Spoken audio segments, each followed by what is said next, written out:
What you in for, baby? What's your info? Walking around the city with my eyes closed.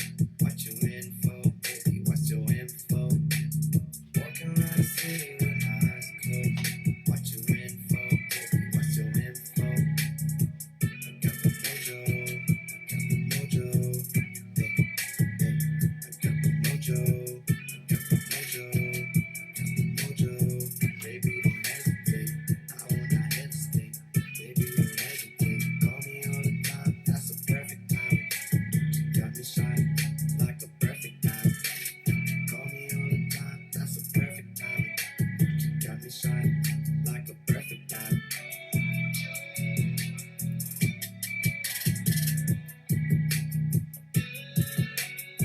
You think you know me, you got me lonely. You think you know me, let's take it easy, kick it like a special. Let's take it easy, kick it like a special. Let's take it easy, kick it like a special. They say to knock me, do you try me? Call me all the time, that's a perfect time. You got me shining like a perfect diamond. Call me all the Well, hi, Raptor Nation. What's good, my people? How you going? Are we living large? We happy? We loving life? It's Sunday afternoon here, and hey, it's 6 p.m. somewhere, so cheers. Damn, those of you that missed it, on Thursday night we hit 1,200 followers. I got to chug a beer. It was a good time. Again, I wanted to thank you guys so very much. I really, really appreciate all of the love and support you guys give me and this channel. It's absolutely batshit insane. I understand why. It doesn't mean that I don't appreciate it. So hey, if you missed that on Thursday night, yeah, I do want to just make sure you know how much I love and appreciate you all. In chat, Care Bear's there. Girl, thank you so much for the bitty bits. Hope you're having a good day. Really, I do. Got a couple of keen folks. I don't know, like, we haven't even got this show on the road. Folks be jumping in here following. We've got Incendies. Thank you so much for the follow. Welcome to Raptor Nation. And Hands Bitsy. Hey, thank you so much for the follow. Welcome to Raptor Nation. Damn. Someone knows something I don't. Oh, guys. Here's the thing. Before we get started today, and we have ourselves a hell of a lineup today. I'm keen to introduce you guys to the streamers. We've managed to get back into the pen. I've defeated the YouTube bear. He's no longer running amok. Yeah, we've lured people back in. And yeah, we're good to go in terms of yeah, actually having people that aren't named Coop on this podcast. So yeah, pleased to introduce you guys in a moment. I just want to obviously go on a bit of a spiel for a second here. And what I want to say is this, guys. We as people, I think we're often encouraged to try new things, try different things, do things differently, and everything like that. And it's important that we do. Here's the thing, though. A lot of times we misinterpret that message and that advice. We misinterpret different things to mean different people. You know, rather than what we should be doing, which is, you know, trying to do things within our own lives differently, or trying to live our lives differently, you know, maybe live a different life or however it might be. What we tend to interpret that to mean, or what we end up doing is, well, more or less, instead trying to move on to different people. Whether that's, you know, in a partner, or whether that's, you know, in a friend. And the impact that has is we tend to try and move on from our existing partners or our existing friends and everything like that. And, you know, there's a range of reasons why sometimes you should do that. I'm not saying that you shouldn't. What I'm saying is this. Yeah, when you decide that you need to, you know, change things up a bit, do things a little bit differently, that doesn't necessarily always mean you need to, you know, go on and just hang with other people, be with other people, do things in another place, whatever that might be. Because the thing with people is, well, people are all actually human, and human beings are flawed. So, if I suppose you're looking for another human being that isn't flawed, you're not going to have a very good time, guys. Whether that's in a friend, partner, professional acquaintance, colleague, whatever it might be. So, yeah, just an important thing I wanted to call out to you when you are looking for change and when you are looking for a difference. What you need to be doing is looking for that in yourself and in what you're doing. Because frankly, nothing's ever going to change until you do that yourself. You're never going to change the people around you. And even if you literally move on to other people, guess what? You're likely to find the exact same problems again in other people. Because, like I said, everybody's a human being. That includes me, that includes you. And human beings, we've all got problems, we've all got flaws. Nobody's perfect. And you know what? That's okay. Seriously. So, yeah, just always remember that, guys. And do with it what you will. Completely ignore it, probably, but at least you heard it. So, again, as always, guys, wanted to thank you for listening to my TED Talk. And at least one of you maybe agrees with me. Birch Elise, hey, thank you so much for the follow. Welcome to Raptor Nation. Really appreciate you. Damn, what a start. Well, let's move on to the podcast. Let's check the pen. They're all there. I'll get some volume happening in this studio. Hello, lads. How are you? Yo, how you doing? Hello, Raptors. Now, just chatting away while you were gone. Yeah, you've probably this happens so much with you. This happened last time you were on the show. We had probably the best conversation before we actually came online. We covered like the most interesting detail, and then it happens with both of you are guilty of this. Branch and I think the last time Branch was on this show, I constantly on the podcast had to keep on referring back to a conversation that we had offline beforehand. I was like, so Branch, before we streamed, we were saying this. And the point now, Raptor Nation, anybody watching this right now, the point is these are some dudes with some amazing insight on gaming and video games and just everything really. And so when we sort of get together and we have a chat about things, it just the thought processes just like go wild, and we can't control ourselves. The problem that I have with it, as I just mentioned, I can't get it all on the stream sometimes. We just have these mad chats. What we need to do is we need to just like go topic free. Just go topic free. Don't start the stream or invite us in until like 5 minutes after you start stream, right? We just come in and we just chat and see what happens. Like that's how you get the good stuff. Just chatting all the way through. That's risky. Yeah.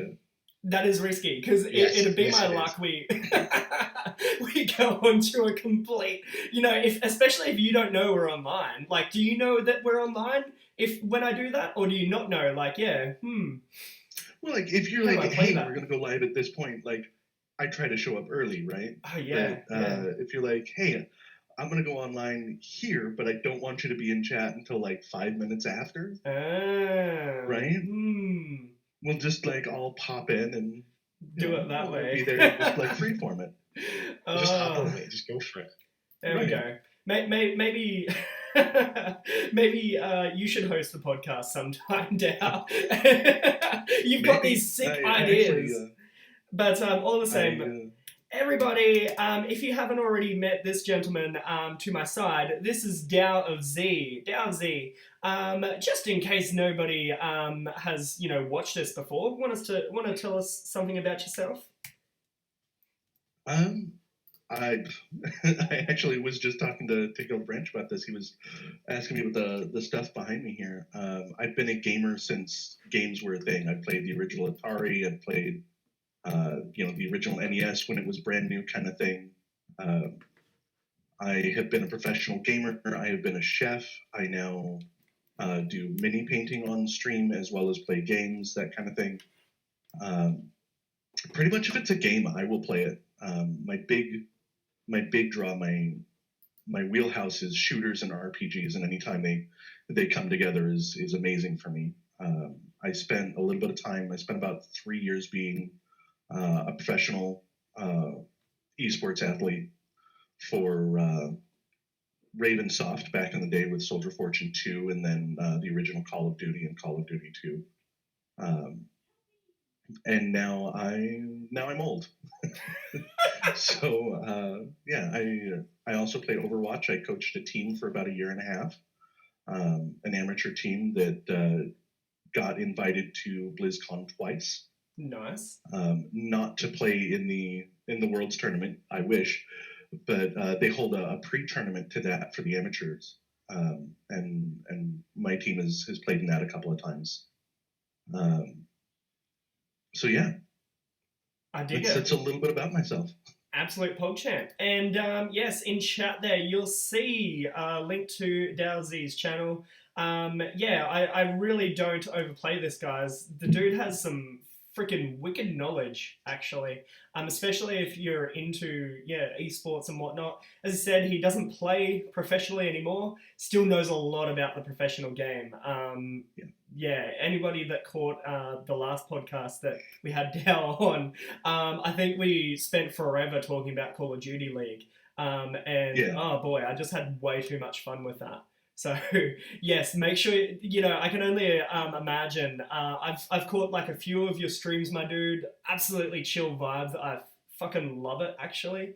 I can only imagine somebody. I've never actually engaged in your chat to say, oh hey, what do you think about this? But I can only imagine someone jumps in there and hits you up about something. The amount of knowledge that you drop on stream would be crazy. This last Tuesday for me, Wednesday for you, I had a guy hop into my stream. It's a guy that I knew, but he was working on trying to like get better at certain aspects of FPS, and he was like, well, how do I go about that? What adjustments should I make? I want to improve my aim. So I spent probably almost 2 hours talking about just the basics of aim mechanics, how to break it down, how to make it work for you, and how to improve yourself.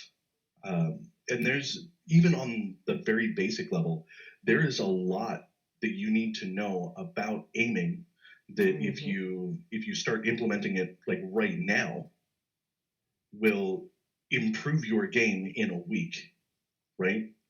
And it isn't like here's 10 tips about how to here are the core mechanics of how to figure out what kind of aimer you are, what style of aimer you are, and how to apply them to a game and start working those mechanics and start working drills. So yeah, I spent like 2 or 2.5 hours just talking about that because someone popped into my stream. I believe that. That knew I was a coach and just was like, well, here's what I want to do. How do I improve that? Yeah, so. And then you were like, bam. Like, seriously, guys, the VOD's probably there. I would go and check that out. That'd be invaluable knowledge. There's way too many YouTube videos out there these days that are exactly as you described. It's like, oh, here's 10 tips. And I tell you what, right. you probably, if you're an actual gamer, you're probably not going to find anything in those videos that you didn't already know, I guess. Yeah. Right. That's the thing. Like, the 10 tips, like, they're great tips for someone who's just getting into it, like, I don't know anything about this, that kind of thing. But there's a lot of misinformation in those as well. Like, they'll say, well, you need to aim this way, and no, you don't. You really don't. That's not aiming. Yeah, I think I'm... There are, on the broad spectrum, we're going to tangent. Like 30 seconds in, we're going to tangent. On the broad scope of things, there are 2 types of aiming and 2 styles of aiming. So there is wrist aiming and arm aiming, right? So some people use a mouse with their wrist. Some people use their whole arm. Neither one is better. Neither one is better. Like, people will say, well, you have to aim this way. Ergonomically speaking, over long periods of time, we're talking 8 hours a day, 8 to 10 hours a day, for years, yes, arm aiming is better for you ergonomically. Sure. Mechanically, it's no better. Mm-hmm. So if you're casual or you just want to like try to improve, we can improve based on whether you're a wrist aimer or an arm aimer. It doesn't matter. From there, we start talking about your grip, which is either a palm grip or a claw grip. I actually have a spare mouse. I'm also an IT guy, so I have lots of spares around. Here we go. So I have a spare mouse. So basically, your two types of grips on your mouse are either a claw grip, where your hand is up off the mouse and you hold it with your fingertips, or it's a palm grip where you lay your hand on the mouse, right? Mhm. And each one is mechanically different and gives you different advantages in different ways. So on Tuesday, I basically spent 2 hours breaking all of that down and saying, this is what they mean, this is how you use them to your advantage, and here are the weak points of each one, and how to recognize them in a game and use that to your advantage against another opponent. Mad respect, my guy. Mad, and you're 100% right. And that's the service that he provides his chat, guys. So imagine, yeah, watch our whole stream. Like one, yeah, you can just come talk to me. It's fine. Like, Yeah. I'm not gonna charge you. You don't have to sub. You don't have to follow. Just pop in and say hi. Yeah. Well, I absolutely. appreciate the subs and follows, but just pop in and say hi. Absolutely recommend it.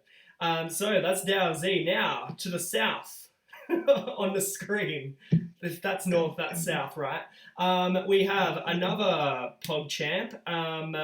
Oh, it's backwards. I have to point this way to. You've got to you do Yeah, like there you go. It's backwards. Like, I'm looking at it and he's. I he's mirrored down it with me, for but you on the so that screen people he's could read okay. your shirt. Anyway, so Gilbert Branch, Okay. how you doing, my guy? I'm pretty good. I've had a bit of a hiatus from streaming podcast a whole lot from having a chest infection, but we're pretty much good now again. We're glad to be back. Dude. I heard about this and I sent you back like a GIF. I think, and it was the sweet brown bronchitis GIF or whatever. Was it actually bronchitis though? I don't think I actually asked. I have chronic bronchitis more or less every single year when I get the normal cough that comes with a cold that people get every winter. My cough lasts 3-4 months all over the winter period. It's just really bad. Yikes. But we seem to be coming to the end of it, so we're pretty good now. Yeah, to be honest with you, I think I get the same thing, so I just avoid. What everybody does in the COVID lockdown now is what I would normally do around this time of year. Because if I get the cough, Mrs. Velociraptor will actually murder me, because, I literally cough. I don't stop coughing for 3 months, as you say. So, I just stay away from coughing people. I like children. Children going back to school. Yeah. See, Velociraptors, we eat our own children, so I don't need to worry about that. God, that went dark. Branch, why don't you tell us a bit about yourself? Please don't tell us that you eat your own children. I hope nobody clips that. I do not. But they do come into this. I started gaming similar. I'm a similar age to Dow. Same sort of time. I played the old. My dad had the really old stuff with like Chucky Egg and New Zealand Adventure stuff. But my main system was like Sega and Nintendo growing up. And then I got the PS1 going into school and loved that. Played all the Final Fantasies. The RPGs were like my thing. More chilled out gaming. And then when I came to the end of school, I was playing a lot of the first few Call of Duties were coming out on PlayStation. But then I had my kids. So I have 4 kids, and obviously one's a 15-year-old, so it was just after school. So I literally gamed few and far between for a good 5 to 10 years. Little half an hours here and there. By the time I picked a game back up, I forgot what I was doing with it. I'd have to restart or read something online or whatever. And then recently, I'd say the last 5 years, I really got into playing D&D, restarted gaming, found out my reactions were terrible compared to what they used to be. And my kids can beat me on first-person shooters.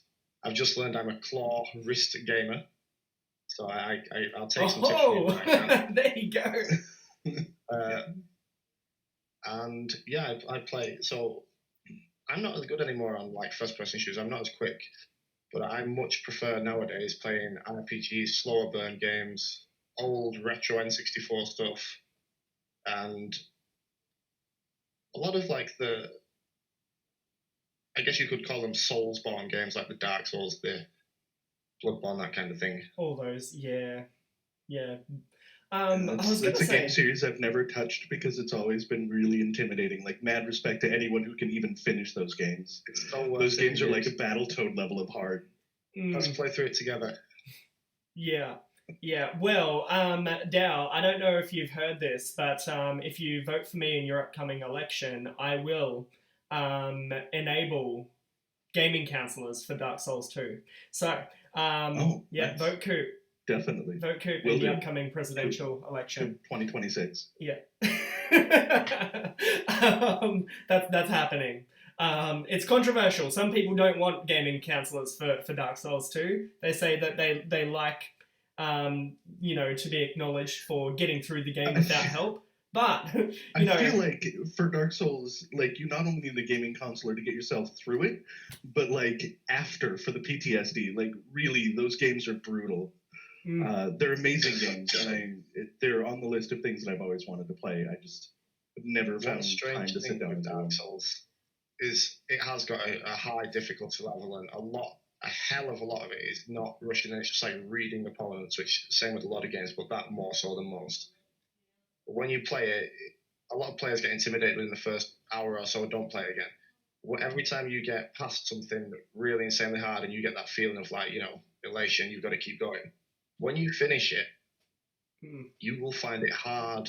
So many players that I play Dark Souls with find it hard to go to another series because it doesn't give them. Don't get me wrong, there's thousands of brilliant games, but it doesn't give them the same satisfaction as that did, knowing how hard you had to fight to do it. Yeah, actually, I would agree. Like, I've only ever finished it once myself. Is it the first one you played? Both. Dark Souls 1 and 2. 23. Sorry? Play the third. Play the third. Oh god. No, I don't think I want to. But yeah, well, I've only finished the first two once. And yeah, I find when I do play another RPG, like this is just me personally, like I don't know, I can't really say, oh yeah, when I play Skyrim it's easy because I've played Skyrim so much, it should be easy. But yeah, even if I play an Ubisoft RPG like Assassin's Creed, for instance, I find it, or The Witcher 3, or any of those sorts of games, even though for others, or people that play that game, they do actually find a reasonable degree of challenge to it. I do actually find, having played and, endured Dark Souls, yeah, those games are actually very, very manageable. It's pretty cruisy to get through, even on like a decent difficulty setting. Yeah. Notwithstanding like a Bethesda RPG, like, yeah, as I said, Skyrim, Oblivion, Fallout 4, even Fallout New Vegas, those sorts of games, way easy in comparison, once you sort of get through that. Ironic that I'm wearing the Goku shirt today, guys, because it's kind of that training method, isn't it? If Goku, he endures the 100 times gravity, and that makes him strong enough to fight Vegeta and Fraser and all those guys, right? You get through Dark Souls, makes you strong enough to take out any other game. It's one of those titles. Yeah, that's good. But Branch. Dark Souls is brutal. Witcher Deathmarch is still pretty intimidating, Harlot.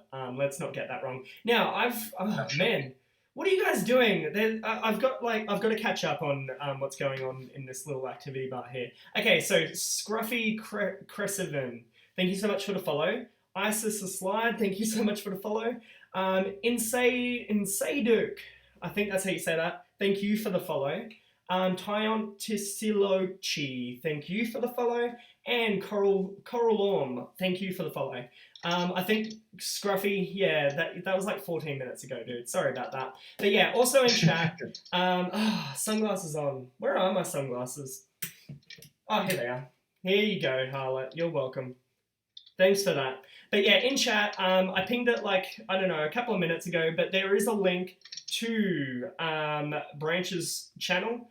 The guy is actually a wicked Dark Souls player. Don't let him try and tell you otherwise. I've watched him play Dark Souls on stream. He's very good at the game. So if you're keen to sort of catch up on that, see somebody adept at the game play it, recommend you go check him out. Otherwise, recommend you go and check him out anyway. You don't have to be into Dark Souls to watch it. So, my lads, we've had a good time already, and we haven't even moved on to the agenda. So, just goes to show how fun we are. I feel like a fucking douchebag with my sunglasses on. I'm not going to lie. But, you know, it's fitting that I look like a douchebag because right now I'm going to talk about what you might describe as a douchebag move. Now, earlier on in the week, y'all were in my chat, y'all were hitting me up, you wanted me to rant, you wanted me to spill beans, you wanted me to talk about this massive development. We were playing Skyrim. I did talk a little bit about it, but, you know, obviously, as I said to you then, we were going to unpack it now. So here it is, guys. Earlier this week, Branch, I don't know, are you aware of this? Dow, I don't know, are you aware of this? Microsoft, what happened was they unbuttoned their pants and they folded out just like the biggest dick you've ever seen and bought ZeniMax Media. Yeah, they did. They purchased ZeniMax Media. Now, if you don't know who that is, ZeniMax, or if you don't know why that's important, ZeniMax is actually a very large, you know, media company. They are the parent company of Bethesda and several other, you know, software studios and subsidiaries that, you know, make some massive gaming IPs. So effectively, Microsoft just bought The Elder Scrolls. Microsoft just bought Fallout. Microsoft just bought Doom. Microsoft just bought a whole lot of gaming off the back of, you know, what is a studio that does cop a little bit of flack lately, and a publisher that does cop a little bit of flack lately. Still a very big publisher and a very big bunch of studios and some very big gaming IPs. So, lads, where were you when you first heard about it? What did you think? What do you think about it now?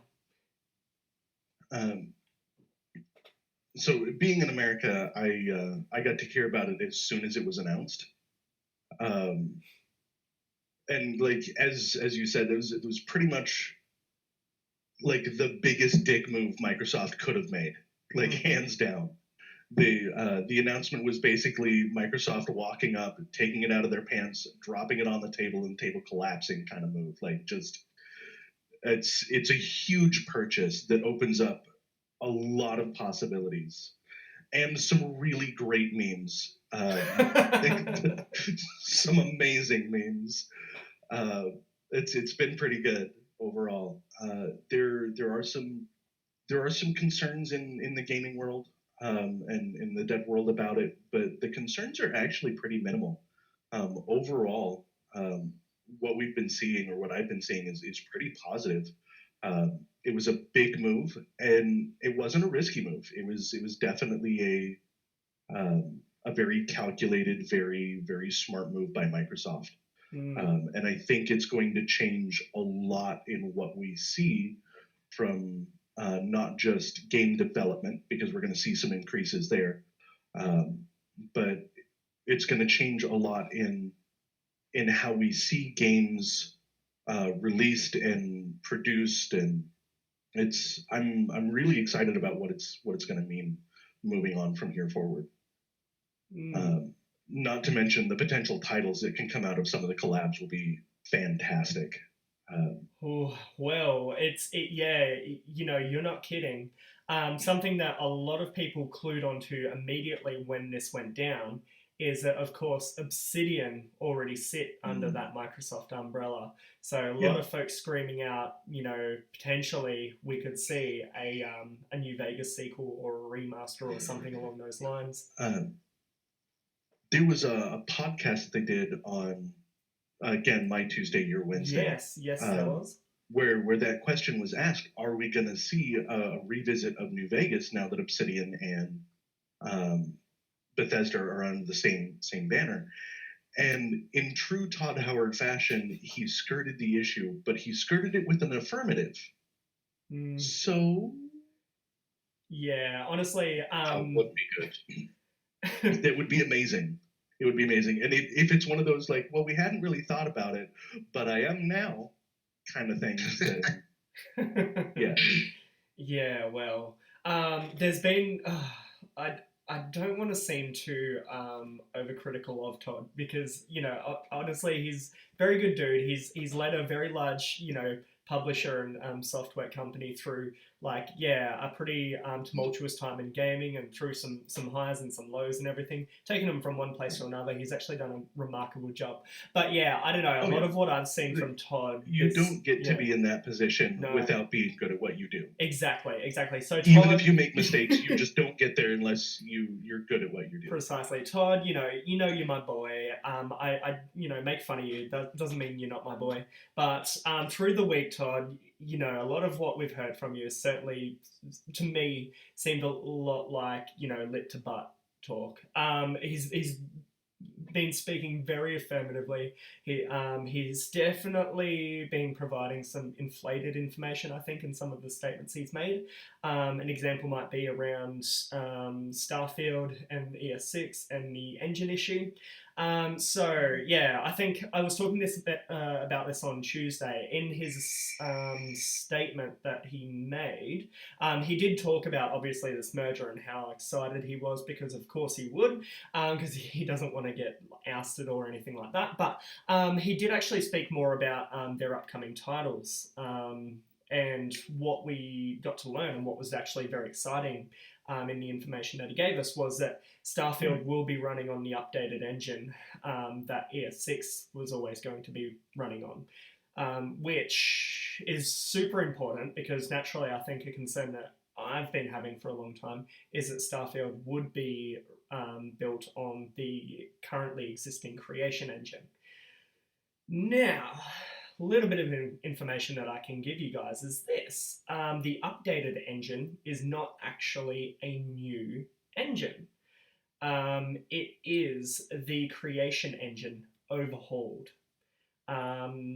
Bethesda have actually, and something that had led a lot of people, including myself, to believe that there was a new engine in play for ES6 was, they had actually patented a lot of things that you wouldn't patent unless you were either significantly overhauling an engine or building a new one. The assumption was they were building a new one. In fact, something that a couple of sources have brought to my attention is some hirings that they had made some time ago. And when you look at those hirings and you look at where they've actually sort of gone in terms of their timeframes for release and everything like that, what that actually shows us is actually they're not building a new engine, they are actually overhauling their current Creation engine to next gen technology effectively. So it won't be the Creation engine as we know it feasibly, but it will be the Creation engine, just a completely new iteration that runs on all of this updated tech that we're seeing in this next generation of consoles and PC hardware. Did anyone have anything to add on that, or any thoughts on that situation? I mean, I kind of talked over Gilded there a little bit. He looked like he was going to say something, and I just kind of jumped in, and I'm sitting here like, I feel bad about that. Branch? No. You've got way more experience with obviously dev stuff and this kind of thing than me. I was going to say earlier on, it's not the first time. Obviously, Microsoft's huge. It's not the first time they've made a big purchase. Nothing on this scale. This was something like, I think it was 7.2 billion. 7.5. 7.5. Yeah. 7.5 was it? I knew it was something around. What's a few hundred million? Between friends, right. Just around the table. But like in 2003 billion. 14, I believe it was when they purchased Mojang, and Minecraft has just still been going, growing, updated. Community's massive.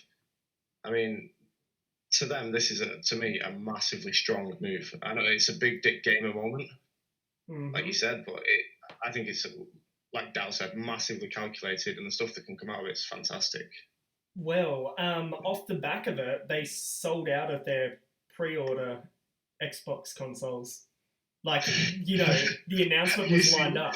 It's so I do kind of want to talk about that a little bit, right? Yeah. So, given the timing of the release, it was a little bit calculated. It was a little bit advantageous given the timing of the news there, but it's not as big in that aspect as people think. Like at this point, like we were looking at the release for the new Xbox Series pre-orders that day anyways. So basically what we were looking at, the people who were gonna buy Xboxes we're gonna do it anyways, right? And the people who have decided that they're gonna buy PlayStations, they're gonna buy them anyways. So we probably didn't see that much of a shift there. Maybe a little bit of the people who were like, well, I'm still kind of thinking maybe I'll do both, or maybe I'll wait and see. Like that group probably jumped on the Microsoft side a little bit, but they were going to sell out on their pre-releases anyways. Like they were going to do that anyways. What they're using it for, or what they wanted to do in that moment, was kind of drive forward their Gamer Pass kind of. Yes. I forgot the word. Their Gamer Pass. The Game Xbox Pass. Game Pass, like that. Right. They wanted to drive forward sales on that. We've already confirmed, like we're less than a week in, and they've already confirmed that all of the Microsoft titles, except for like 2, or all of the Bethesda titles except for 2, are going to be on Game Pass, available next week if they aren't already. And from here on out, all of their releases are going to be on Game Pass, and that's where they're driving the market for it, not necessarily on the sales of consoles, though we still will see those go up. Yeah, it's a really interesting situation, that, because prior to this announcement coming, Bethesda had actually signed on 2 games to be Sony launch exclusives, Deathloop and Ghostwire Tokyo. So, and that was obviously addressed through the week. Microsoft have confirmed that those agreements are going to be honoured. So, yeah, you've got those 2 games, and they look like great games. Deathloop in particular, I'm pretty keen for. But yeah, they are staying on the Sony PlayStation 5, launch, and they're staying for that timed exclusive period, still Bethesda games. And that's what's really interesting about it, because now, Bethesda are a Microsoft, company. The sale of those games and the profits from that and everything like that. There's another tactical decision there. Yeah, it's really interesting, isn't it? So in doing that, and in stating that they're gonna honor that, even though by purchasing Bethesda's free and clear of all those contracts, right? Mm-hmm. Like they're no longer obligated to honor them. In saying that they will honor those, they have opened up that world of cooperation there, so that they can still get exclusive releases on the Xbox platform, and we probably still will see some exclusive releases from Microsoft and Bethesda. ZeniMax will probably still see some exclusive releases on the PlayStation, because they want to keep that channel open, that equal sharing of games and information and that kind of stuff. So. I agree. I don't know if we'll see timed exclusives necessarily on the Sony side of things from Bethesda games. And to be honest with you, we haven't really seen much of that in the past anyway. If you go back to the PlayStation 3, Xbox 360 days, Oblivion was a timed exclusive for the Xbox 360 launch. Right. Skyrim, sure, it came out on both consoles, but the DLC was actually on a timed exclusive for the Xbox 360. So PlayStation players didn't get Skyrim DLC for 12 months. Right. So that's nothing new. That was before any of this happened. So to be honest with you, I'd expect that status quo to follow. A lot of people have been concerned that maybe you're going to see PlayStation players cut off from that Bethesda suite of games. And the point that you made right there is exactly what I agree with. I don't think so. I think that you are going to see much of the norm, because, as I was saying before, Microsoft aren't just, developing hardware. They now own a gaming company and a gaming developer and publisher. So they obviously receive profits from their games selling on PlayStation as well as Xbox, PC, whatever it might be, to, say, okay, these games now are not going to be on PlayStation. That's just completely cutting out a large portion of your market, which is stupid, frankly. You wouldn't do that. It's one of those cut off your nose to spite your face things. Why would you do that? Exactly. Like, if you want to win the war, you want to keep that channel open. Yeah, exactly. Definitely. And, you can still, win the war off that whole timed exclusive thing, right? Right. Yeah, and that is what it is. If you're on a PlayStation, you know, for what is it, Starfield and ES6, you know, you're probably going to be behind the PC and Xbox players in terms of, you know, getting access potentially to those games and probably to DLC, which we know will come to those games, you know, as time goes on. You know, that's just how life is. But as I pointed out, that's been life as a PlayStation gamer anyway when it comes to these Bethesda titles. So there's nothing new there. What is interesting about it is obviously, this, as you pointed out, Dow, this is immediately being confirmed that all of these titles go to the Game Pass, which Right. for anybody living under a rock, what is Xbox Game Pass? It's kind of like a Netflix, but for games, is what I describe it as. You pay a subscription fee. It's like an app platform, and then if you're subscribed, you've got access to all of the games that are on that platform, just like Netflix. And they add and Right. they've got obviously in-house developers that make games. They secure, you know, some third-party games and everything like that. But yeah, what it really does is it is very similar, I think, you know, since I mentioned that it's a Netflix for gaming, it is actually very similar to what Netflix did a few years ago. What did Netflix do? Yeah. They borrowed $20 billion to put into creating content for their own platform, right?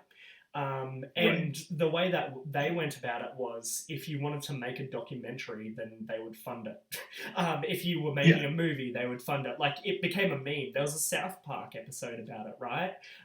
You know, Netflix were literally just handing out money to anybody that wanted to create something.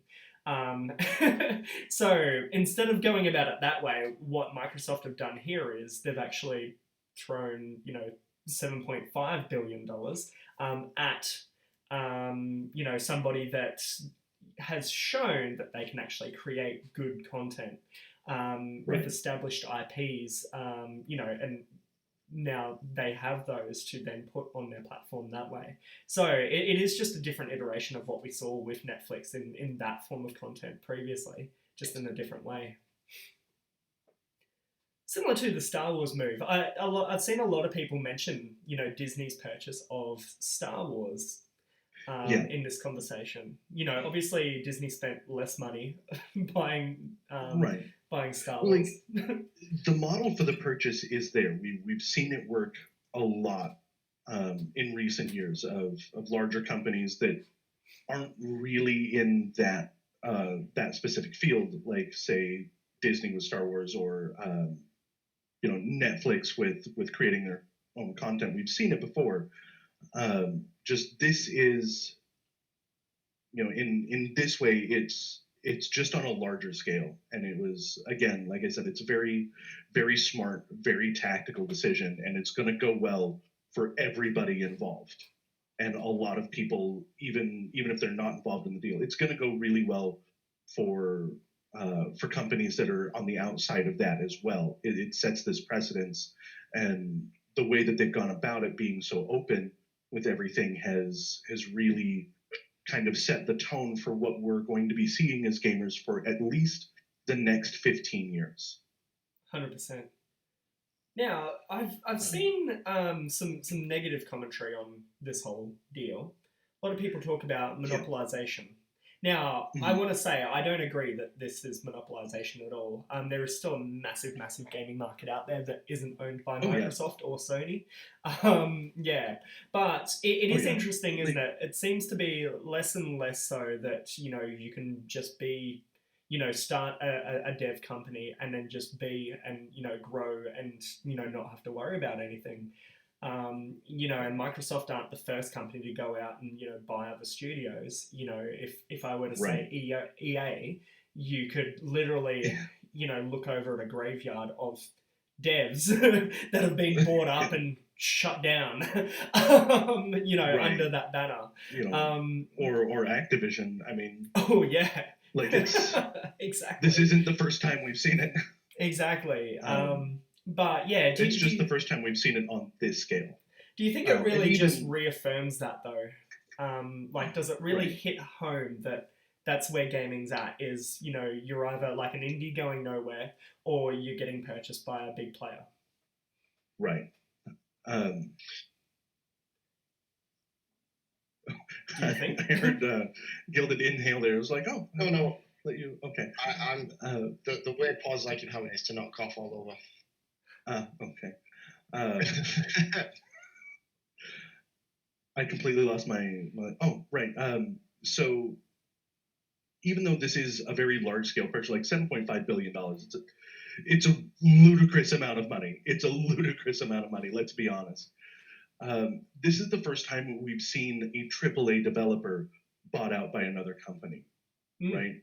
At least, no. This is the first time we've seen like a full AAA developer bought out by another company. Yeah, and even exactly though right. it's a AAA developer, we're still only talking about one company out of, 7 AAA game developer titles. Like, we're not talking about a huge portion of the market. And Microsoft traditionally has been really smart about doing things to keep their competition alive, right? They have done a lot of work to help Apple. They have done a lot of work to help Linux, right? To keep those things alive and running, because they know that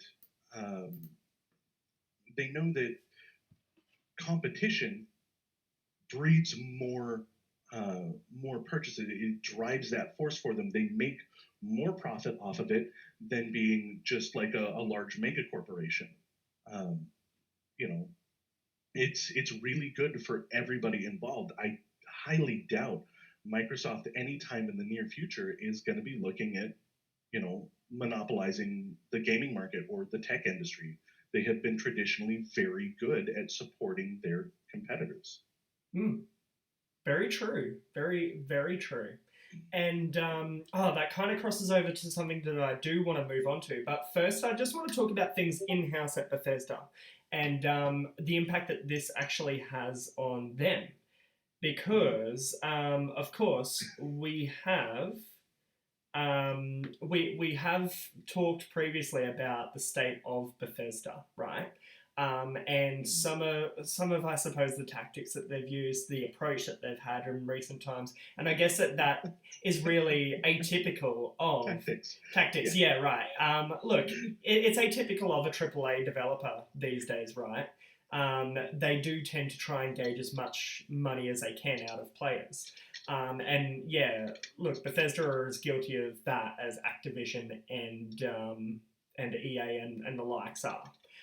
You look at like the Elder Scrolls Blades thing, the whole creator club that was introduced to the mod community around Elder Scrolls and Fallout and everything like that.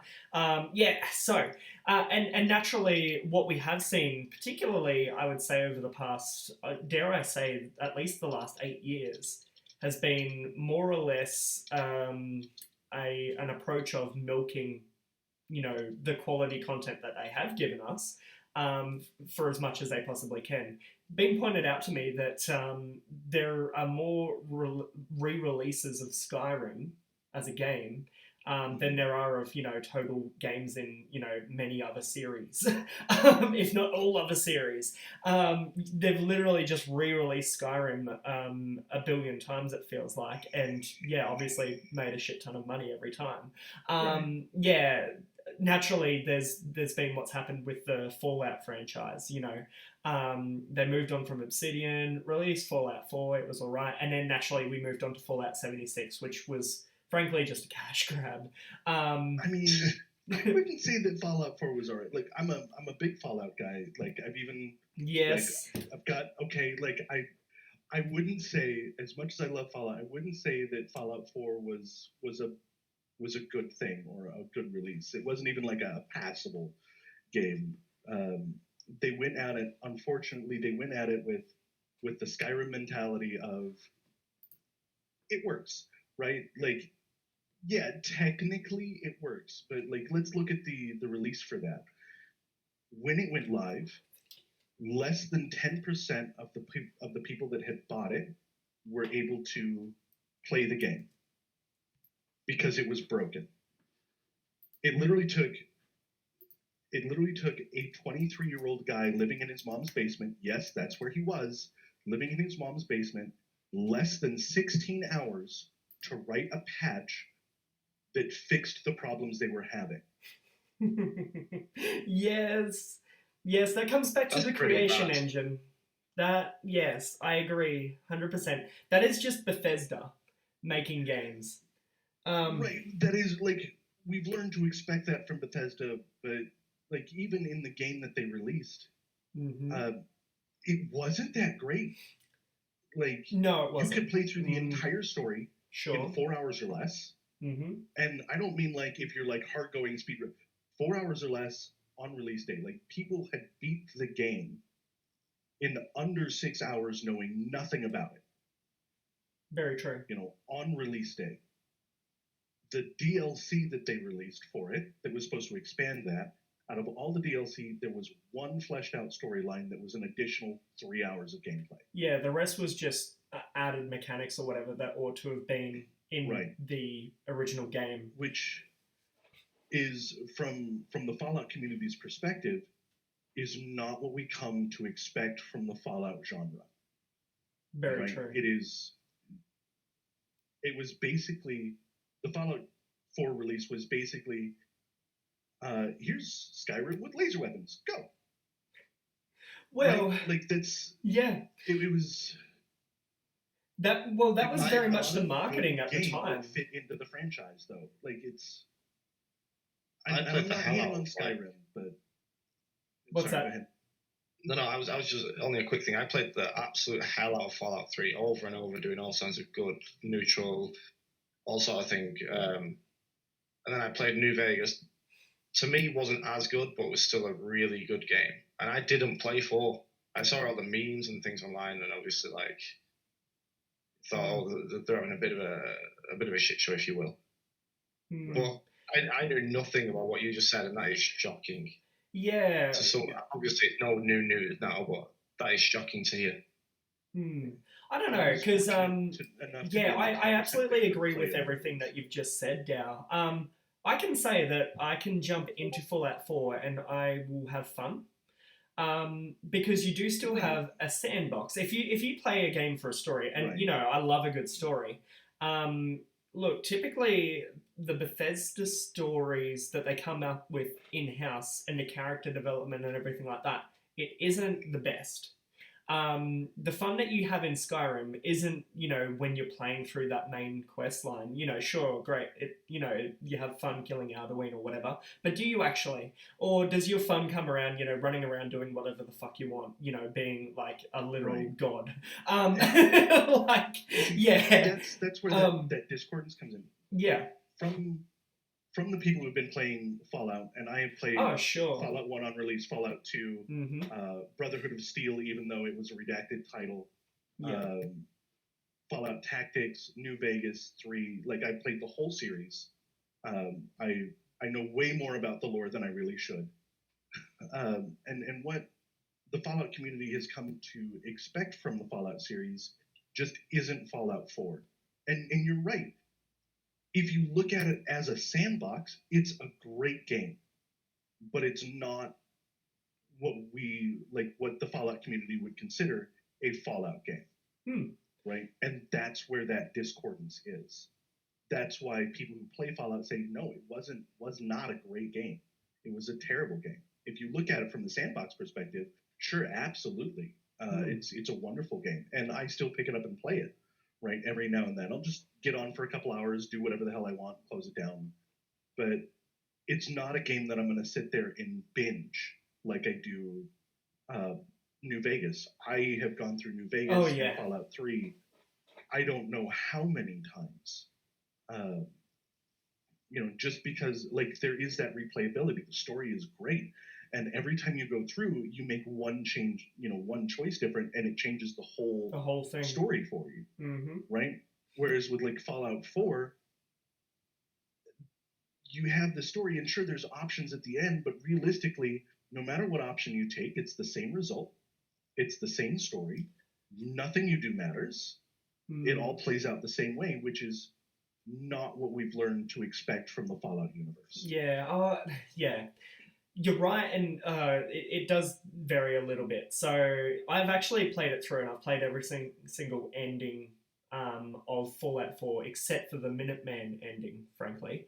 You're right. Most factions, like it doesn't matter if you join the Minutemen, Brotherhood of Steel, or the Railroad. It ends. And spoiler alert for anyone that hasn't played the game, but it ends with you blowing up the Institute. Um, Right. Unless you join the Institute, Right. in which case it ends with You blow up everybody else. Exactly. But is that really much of a difference? Is that No. really a nuanced story development? A non-AB ending? No. So, but yeah, no, I absolutely do agree with you. And as I said, from a story and character development perspective, yeah, the game is very, very bland actually. Especially if you do play it off the back of New Vegas. But yeah, Right. as I said, for me as a player, I came into Fallout 4 having played New Vegas, but having more recently played Skyrim. Like I'd literally played these games in the order that they came to us.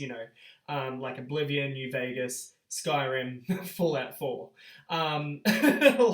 So yeah, I played New Vegas. It was terrific. But then I jumped into Skyrim, and then naturally I played Skyrim to the point where it had just turned into a sandbox to me. So then when I get into Fallout 4, literally the marketing worked for someone like me because the marketing very much did gear you in a headspace of, oh look, it's Skyrim with guns, and Right. that's definitely how I played Fallout 4. And Harlot just said something in your chat here that is so true. It hurts. The best playthrough for Fallout 4 you can possibly get. Don't finish the game. Do not finish the game. Just don't. You'll have so much more fun doing that than completing the game and finishing off any of the quest lines. Like, just keep playing, just keep doing what you do. Like I said, as a sandbox, it's an amazing game. And take the time to explore some of the mods and additions that the community is put out there. They're fantastic. Even like developers, NVIDIA, to really highlight the God Ray technology when it came out and when they were really pushing on that. They released this this side thing that was it was way better, so much better than what Bethesda released as any of the DLC stories or the game itself. It was way fucking better. Go play the mods with it. Like it is a game that is meant to be modded, and I understand that is what Bethesda intended. They were like, well, we know what the community is going to do. We know that they're going to mod it and tweak it and like play with it because that's what Skyrim does, and that's what we have for a basis because we've never actually made a Fallout game before. So we're just gonna take what we know and put it on this. And sure, it didn't work as like the Fallout series, right? But as the sandbox and as an opportunity for the community to showcase their skills in game developing or modding or coding in those respects, it worked out fantastically, and it was a great recruiting platform. That 16-year-old kid that wrote the patch in like 12 hours, he got picked up for game dev the next day. Oh, it doesn't surprise me. He got picked up immediately. Yeah, so there's not many. It's also a huge recruitment platform. There are streamers. Yeah, like I don't know. We definitely have a gripe with Bethesda, right? Because I mean, there's a reason why the games are like this. Well, there used to be a reason. So Skyrim was made by a dev of 100 people, which I know sounds like a lot, but if you know anything about gaming development, that is not enough people to be making a game of that scale. No. So the fact, even though it was what it was back then, which frankly was a buggy mess, and still is, but nowhere near as bad, people understood and accepted that because it's like, holy fuck, this was made by 100 people. You've got to be kidding me. It's not the same story today, but we still have the same problem. But yeah, what you say is correct. They do. It does feel at least like they rely very heavily on a modding community. I have nothing but love for the Bethesda modding community. There are some amazing streamers on Twitch, people that develop mods And then what they do is they more or less optimize their game. Like it might be a Skyrim game, for instance. They optimize their game to jam pack as many mods as they possibly can in, and be able to stream it without crashing. Right. And right. they spend so many. I think they spend more time optimizing the game and loading the mods in than they do actually developing their mods. But yeah, then they go and stream it, and it's absolutely amazing. I could sit here and just shout them out all stream. What I do want to do quickly, guys, though, there's been some crazy shit go on in the chat here, so I just want to catch up with it. I can't keep up with all these follows, guys. I'm really, really sorry. Can I just go on like a huge dabbing Do an spree for a infinity second dab. here? Just. Okay, holy crap. We've had some gifted subs too. So, Doyles, you fucking PogChamp. Guys, I don't know if you realize this, but like I'm talking to you here in the pen. Doyle's absolutely one of my favorite people in this community and a lot of other communities. The guy's been streaming. He's actually picked up streaming, and he's actually really, really fun to watch. Recommend you go and check him out. So I'm going to give him a shout out. And he's gifted a sub to Harlot. Harlot definitely deserves it. So hey, Harlot, you know what's about to happen. Everybody, you know what's about to happen. Strap yourselves in. Raptor Pen, I'm going to mute myself from you for just a moment so I don't scream down your ears. But here it is. All right, you know what it is. Oh, actually, you know what? I better go onto this screen for everybody. Here we go. Fus Rota! Harlot, hope you enjoyed that gift sub from Doyles, my friend. Make sure you say thank you if you haven't already. Also, Doyles, you gifted a sub to Crit Happens. Crit, my guy, you know what's about to happen. Here it comes. Fus Rota! Okay. Oh my god, Crit. It's ridiculous. I saw that you took my sunglasses off and I did that. Thank you so much. Crit actually forwarded his gift sub onto Dow. Hey Dow, guess what? I'm gonna scream down your ears because you've got a gift sub from Crit. So make sure you say thank you to him. Fus Rota! Okay, I'm gonna mute myself. Sorry about that, Branch. All right. Have I caught up with everything? No, there's another one here. Randomly, Heather. Nice to see you in stream, girl. I saw some comments in chat from you. My kids do all these kind of Damn. like and floss. Okay, here we go. Fus Rota! Holy shit. My son hasn't started in on that yet. Thank you so much. Thank you guys. Wow. Sorry I don't keep up as much on these podcasts. It's really hard, but I am reading chat as we go through, so keep the comments coming. Guys, thank you for that. Sorry, I thought I'd just keep up because I could see a lot of stuff happening. People are going off today. But yeah, so coming back to this matter of mods and Bethesda. So reason why I bring this up, and I'm not trying to take a turn on everything that Bethesda's done over the past few years, but my point is a lot of people, including myself, have been unhappy with everything. Are we going to see a change in approach at Bethesda in terms of their practices or how they make games? That is a really good question.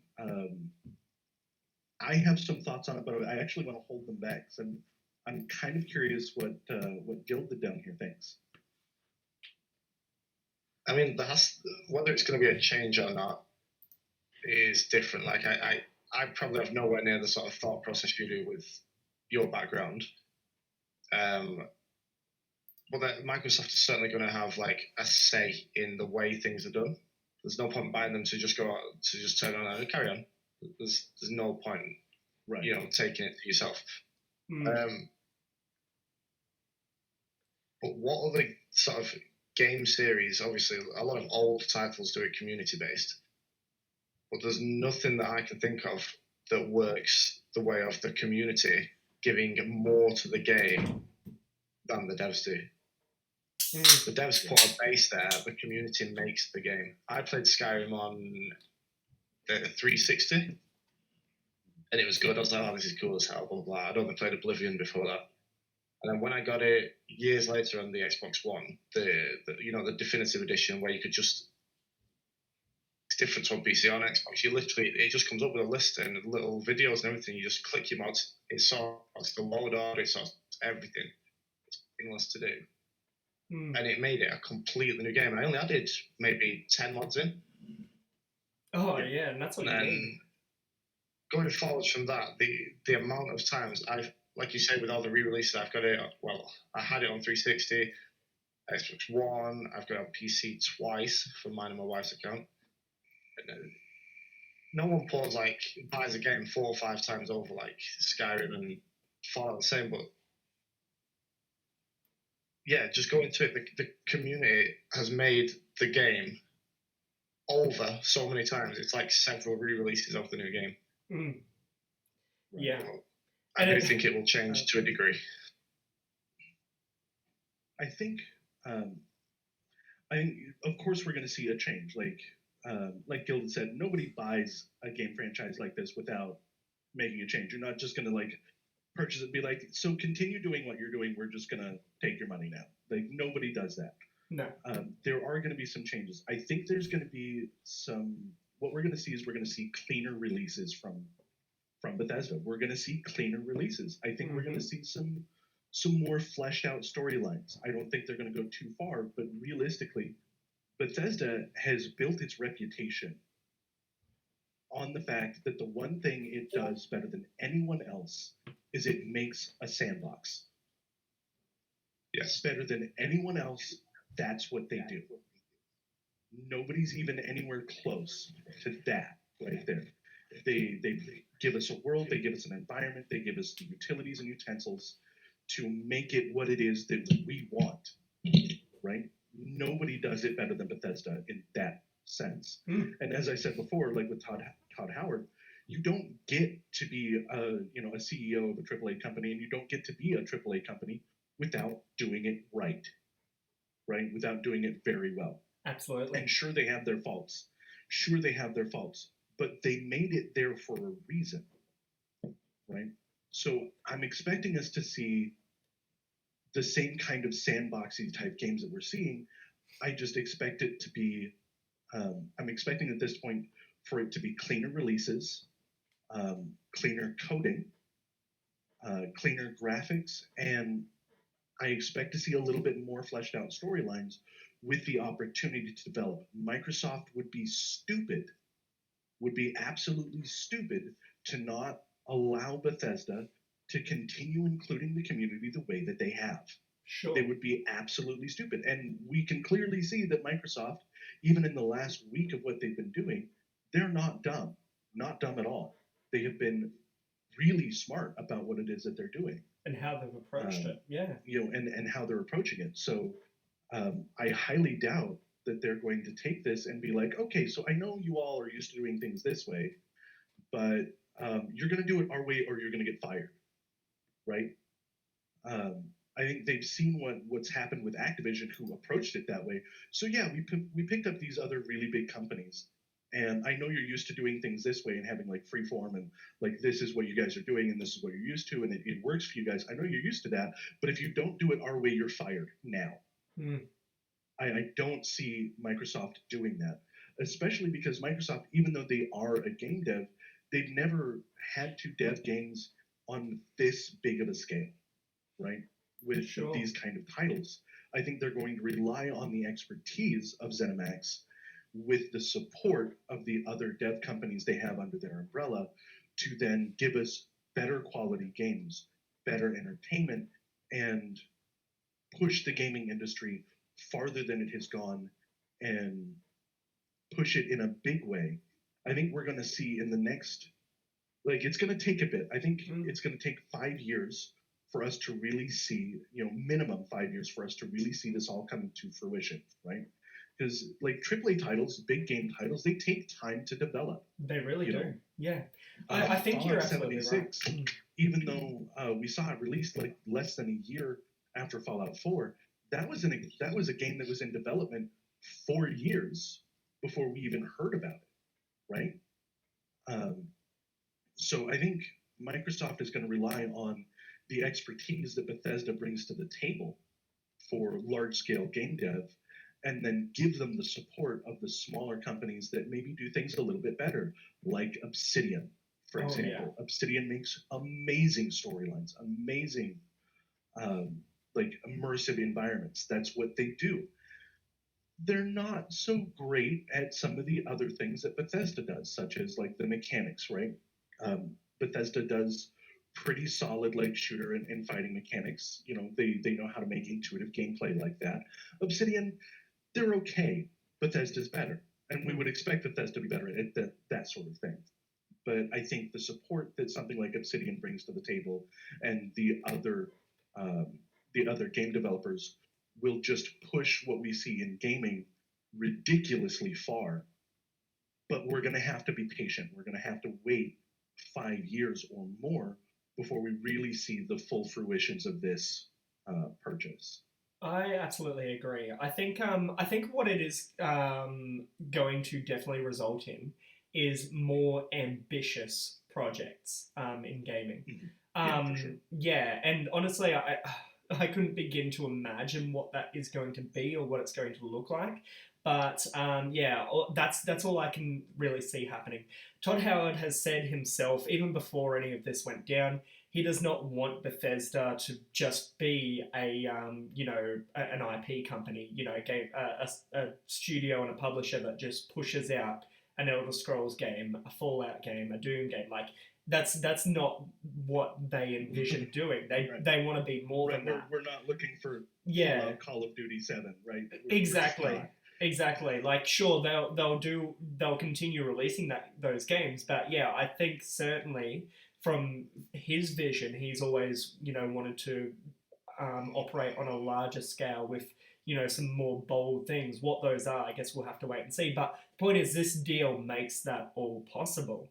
Look at and this is a hard take for me to make, but I seriously do believe that this is a good analogy to use. Look at Obsidian Solo. They developed The Outer Worlds, which was a very, very good game. Also a very short game. And that was its only shortfall, is that it was actually just very small. But you understood because it was just Obsidian, on their own, making a game. So you're like, okay, they're a little guy, they've made a little game, but you know what? It was a fantastic little game.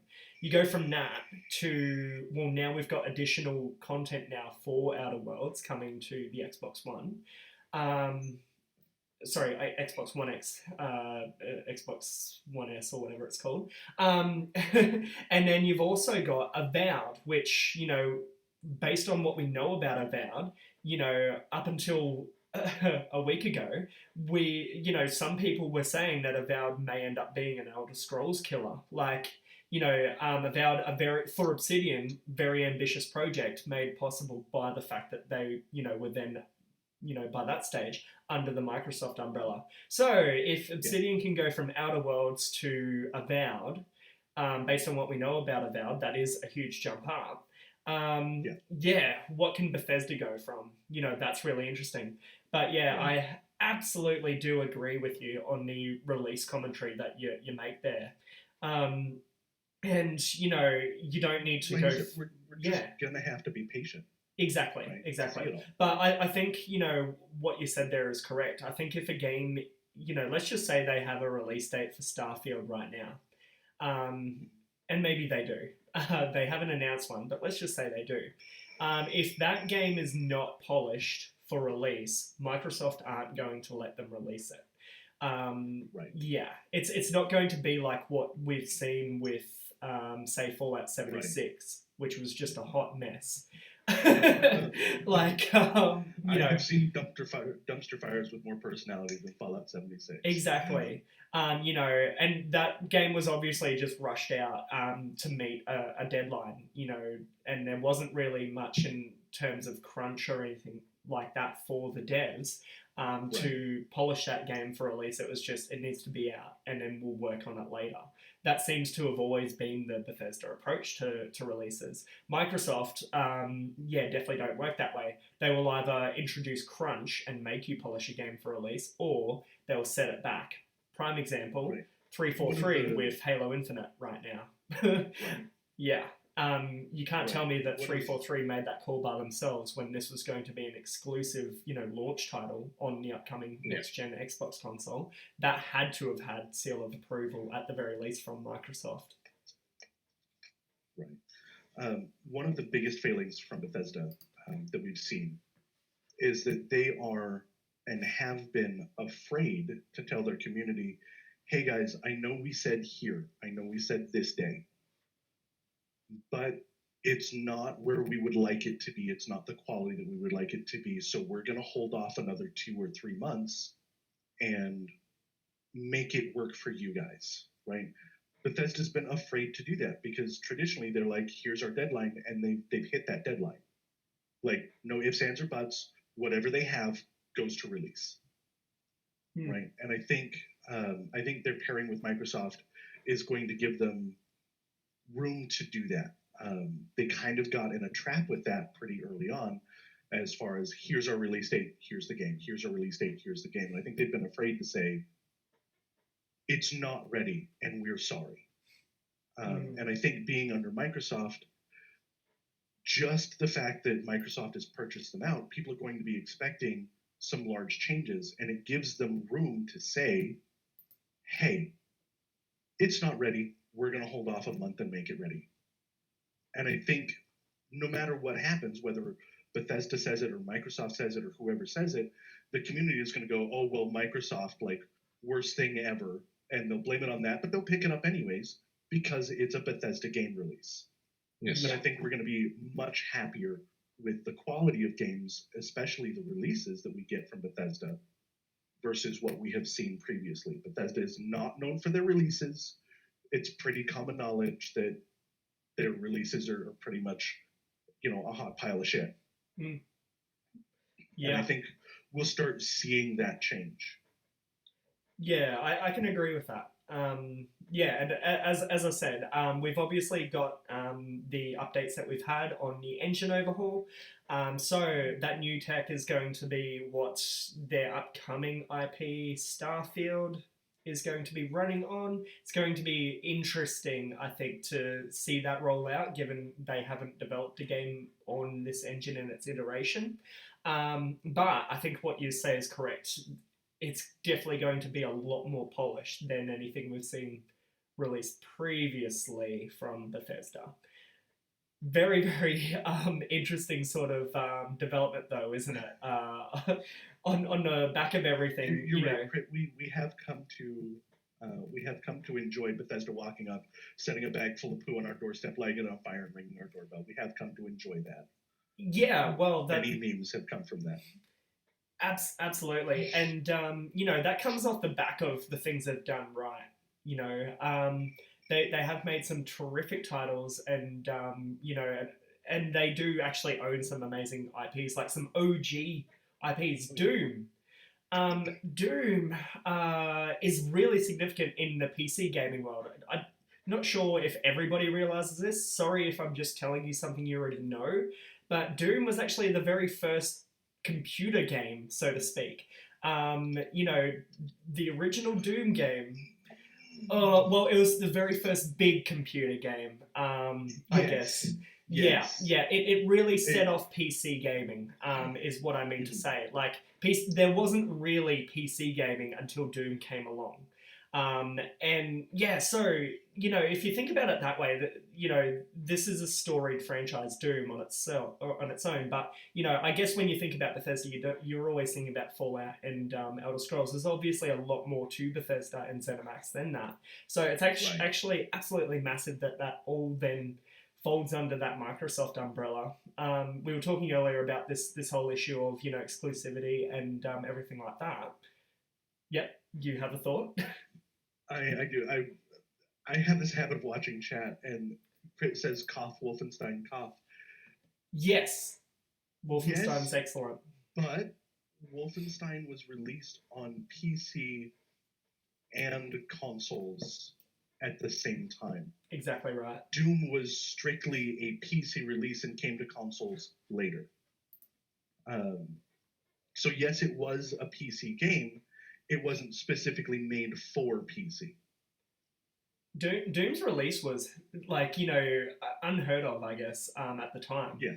It was, you know, It was really controversial too, because like it really it divided a lot of PC users, and like when it happened, there was this big stink about, well, computers aren't for gaming; they're for work. They're to, you know, they're to do your job. They're not for entertainment. What are you doing? You can't do that with a computer. Like, you're heathens. Burn them at the stake, right? Like when Doom came out, like it was almost this witch hunt style mentality yeah, that, you know, you can't use computers that way, and the gaming community went, watch us, exactly. and Yeah, here we are.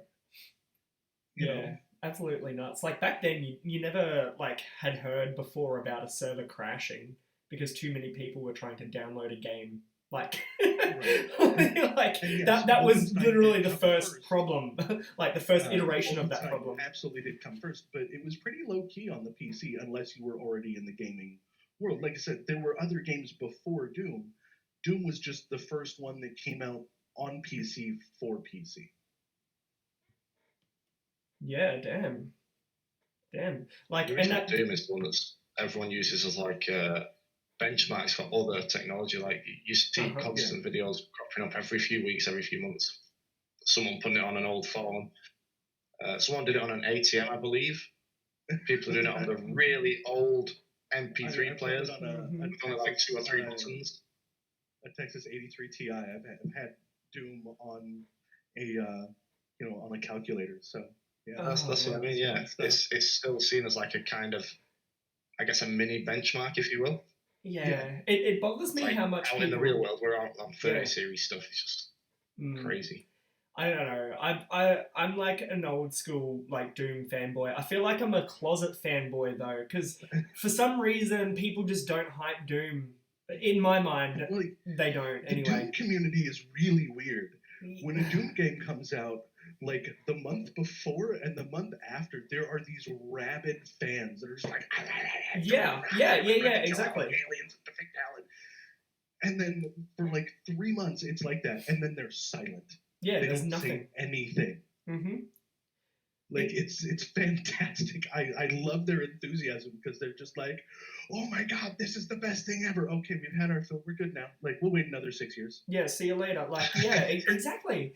But you know, I still enjoy playing Doom weird. Eternal. You know, it's an excellent game, but no, as soon as I bring it up, like, I don't know, there's like crickets in the room. Like, that's what it feels like. But yeah, I don't know. There was a time, you know, there's a movie out there, The Rock's in it. I You know what it is. I think I know why that is. See, Doom fans, we have seen other titles like 10-year gaps between them. Let's take a look at Half-Life, right? Half-Life, which is the closest thing to Doom we have. We've got like 10 years between titles, and we get the new title, and everybody's like hyped because, yeah, new Half-Life. Yeah. Oh, dumpster fire. So I'm pretty sure like the Doom community as a whole is just superstitious that if they talk about it at all, when they get it, it's gonna be a steaming pile of shit instead of this great game that we keep getting. I'm certain that you're right. I'm still waiting for Half-Life 3. Yeah, that's why I groaned. There's a reason I picked that title. There's like a lot of gamers are like, I'd say new age gamers, but I'm saying only like the last 10 years even they'll have seen Doom memes but nothing more about it. It's not, although it's a massive games franchise, it's not kind of portrayed as mainstream anymore. You see very little about Doom in magazines, online, anything. Yeah, well, the most also that bit of nostalgia hit, right? Because like when a new Doom comes out, everybody's like, "Oh, yeah, I fucking love that game. That game was great." Right? And then again, we're silent about it, and so people kind of start to forget about it. But then it comes back, and everybody remembers Doom, right? Yeah, exactly. Like everyone knows it. I'm fairly certain everybody at some point has played it. But yeah, as you said, it like, you know, even if there had been like a new one released right now, it's fair to say it's not on anyone's calendar. You know what I mean? Like, Right. there'd be folks, you know, that definitely have like a calendar of, you know, when games are coming out. And usually it's towards the end of the year, right? Like, you know, so you've got obviously your Call of Duty release coming out, you've got Cyberpunk coming out, you've got, you know, all of those sorts of games, you know, they're on your radar. Yeah, I don't know, like, if there was a new Doom game coming out, even I, like I said, as a fanboy, I wouldn't know about it. Because, yeah, it just doesn't have that mainstream coverage. The most coverage it really gets from, you know, even, you know, gaming journalists is, oh, hey, this is a good play. It's surprisingly good, and that's about it. Like, you know, that was literally the coverage for Doom Eternal was, this game is surprisingly good. It's a real, you know... This game surprised us. Yeah. We didn't expect it. It came out of nowhere. It took the world by storm. Mm. And it was shit crazy.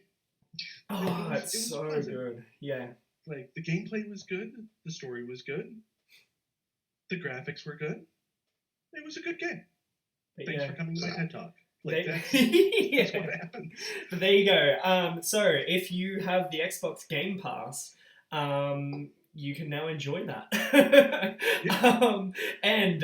Hey, just a heads up, if the podcast, Microsoft.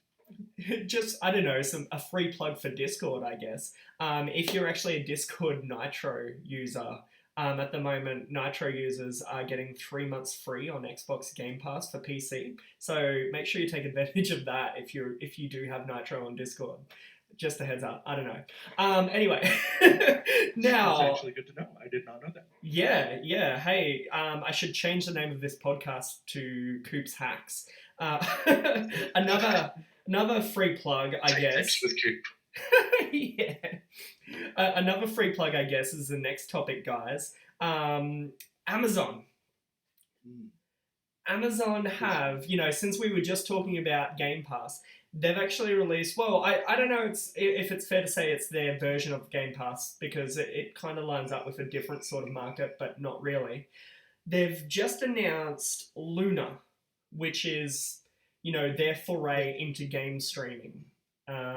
Now, that's sort of come out this week. Very interesting looking piece. What did you guys think about it? This is the topic I actually was like really excited about, because like Luna was announced that they were going to be doing this thing and like all that fun stuff, and it was kind of low key, and then they made a really big announcement about it. I think Friday or Saturday, right? Mm-hmm. And then Microsoft was just like, "Here, hold this." And everybody forgot about it. Yeah. So, like, oh, Microsoft. So I actually was like really excited about this. Now I'm one of those guys that actually bought into the Steam Link, and I know it kind of failed and that kind of thing. It actually was really good. So I do have some experience with like streaming from one point to another on a game, and playing that kind of thing. There are some major concerns I have about this. I think it's a great idea for the United States. I think it's a terrible idea if you live anywhere else. Mm-hmm. Yeah. Right? The United States has one of the strongest... okay, so like I said, I'm a tech guy. This is what I do, so we're going to talk tech for a minute. When you're talking internet, there are 3 points you need to concern yourself with, right? Mm-hmm. Point of service, endpoint, backbone, 4 points, and last mile, right? So point of service is the servers that you contact to and route from, Mm-hmm. right? Endpoint is where you are, right? The 2 points in between, the last mile is your physical connection from where you are to your local router. Now, I do want to, Australia, I want to talk to you for a moment. What? You mean the land where we plug the ADSL cable into a potato and that's our router? Right. So a lot of potato internet here in Australia. Australia has the strongest, or the second strongest backbone, mm-hmm. or point of service and backbone in the world. Like, you guys are second to Japan, mm-hmm. right? As far as point of service and backbone, right? Second in the world. what the fuck happened to the last mile? Like, what did you do there? You just gave up. Run new cable. Just run new cable. They I did. know it's expensive. But run new cable. Put that fiber in. Just do it and join the rest of the world. Yeah. Please. Yeah. Yeah, well, do you want the explanation behind this, and then we'll move into the actual topic? So what the problem is, large part of Australia, so there was actually a national rollout of fibre optic. Yeah, and then a whole new network called the NBN, etc., etc. Now, the problem came in that they didn't want to spend as much money as they had to on it.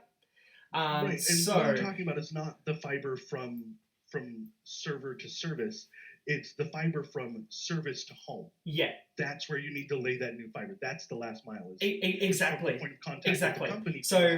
So at the moment, unless you have a new dwelling, so for instance, where I am right now, I have a new dwelling, so I've got fiber to I've got fiber right through, right to the node, as we call it.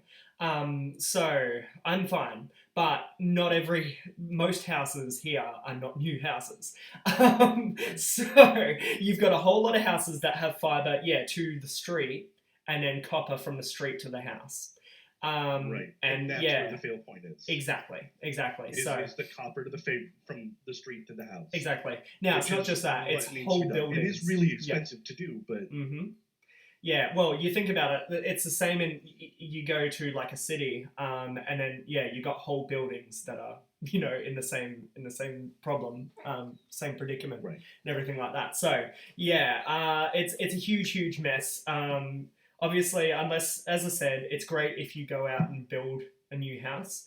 But who the fuck seriously at the moment is doing that? Not many people. So that's why you've got that issue of potato internet in Australia. Even then, though, the way that the actual the network company runs its plans and everything like that, unless you're actually paying attention to what you're doing, you're gonna be on like a shittier plan than what you were on an ADSL plan. Right. So you actually have to read into that to make sure that you've got the right sort of setup and connection speed anyway. But yeah, damn. Anyway, so coming back to this matter of Luna. Yes, agree. Unless you actually have a decent internet connection, maybe you don't want a video game stream, right? But assuming that you do, what do you think? Because this comes on the back of obviously a very big dick move on Microsoft's part. Right. Well, it doesn't come on the back of it, but it was actually announced ahead of it. But it comes in the same week. Forgot about it. Yeah, it comes in the same week. It's really funny. Amazon are like, hey, so we've got. So we're gonna go live with this. We've got this, and then now, Microsoft do their thing. Like, yeah, that's cool. Go back. But go back to your corner. Like, it's fine. Nobody cares. All of a sudden it's, okay, everything Bethesda except for a couple of games is going to be on Xbox Game Pass. And then, it really just highlights, what I guess we've been seeing for a little while kind of develop. I was talking last week about, Sony's announcement with the updates to PlayStation Plus. And really, I foresee that just enveloping further. But to recap, if you missed that last week, what Sony are doing is they're more or less rendering PlayStation Plus to be almost identical to Game Pass. So if you have PlayStation Plus on a PlayStation 5, you're going to have access to all of those, IPs and whatnot that are under the Sony exclusive, shit, whatever. So you Crash Bandicoots, your Insomniac games like Ratchet and Clank, all of those sorts of games, they're all going to be there. So you've got that same sort of deal with Sony with the Insomniac games and their exclusives. To be honest with you, I think they'll build further on that. In fact, they already have. If you're a PC gamer, you can already access, PS Now, it's called, or PlayStation Now. So that's out there if you want to stream Sony exclusives and so on and so forth. And then we have this Amazon Luna thing, and then we've got Stadia that Google have had out for a while now too. Is this where gaming's going? Is it just going to be the same way that movies have been going for a while now too? Gaming has a long way to go to be in the same kind of ballpark for movies. And the reason being, right now, we're playing the games locally, hosted somewhere else. So it's only one direction that we have to worry about lag time or delay, right? Sure. And that is my big concern with Luna. And why I say it's great for America. So I'm sorry, Australians, to put this in perspective, I have gigabit throughput. I have gigabit down, I have gigabit up. Yeah, which is, For me, it's Yeah. going to be fine. Yeah. Right? you good. Other places, not so much. I actually don't know what the state of, like, say, Britain's networking is right now, because it's not something that's talked about a lot, right? I think, and a lot of that, I think, is just like the British mentality. They're like, well, we have what we have and we deal with that because we're British. Like, that's just the way things are for them. They're like, yep, okay, this is Branch, what we have. what do so we you work run with? it.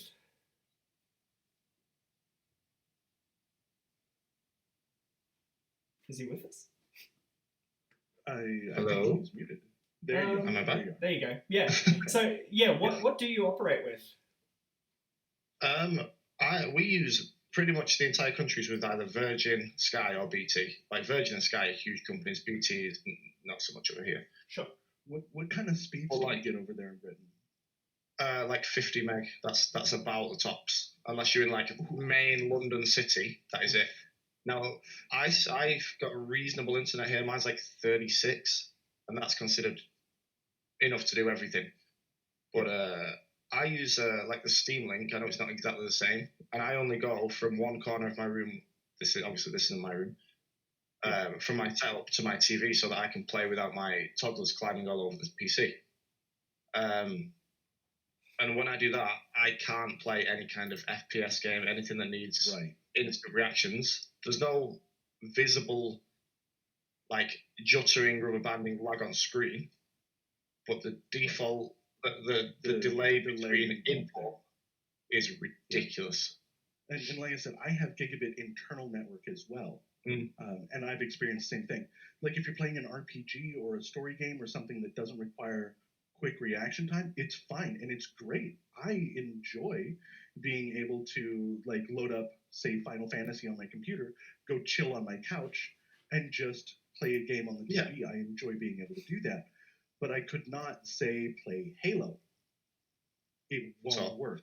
And that's with gigabit internal. Yeah. I don't know how they're going to do it, but Luna claims that you only have to have 10 meg of up and down. That's, it's really weird requires because some pretty significant hardware to do it.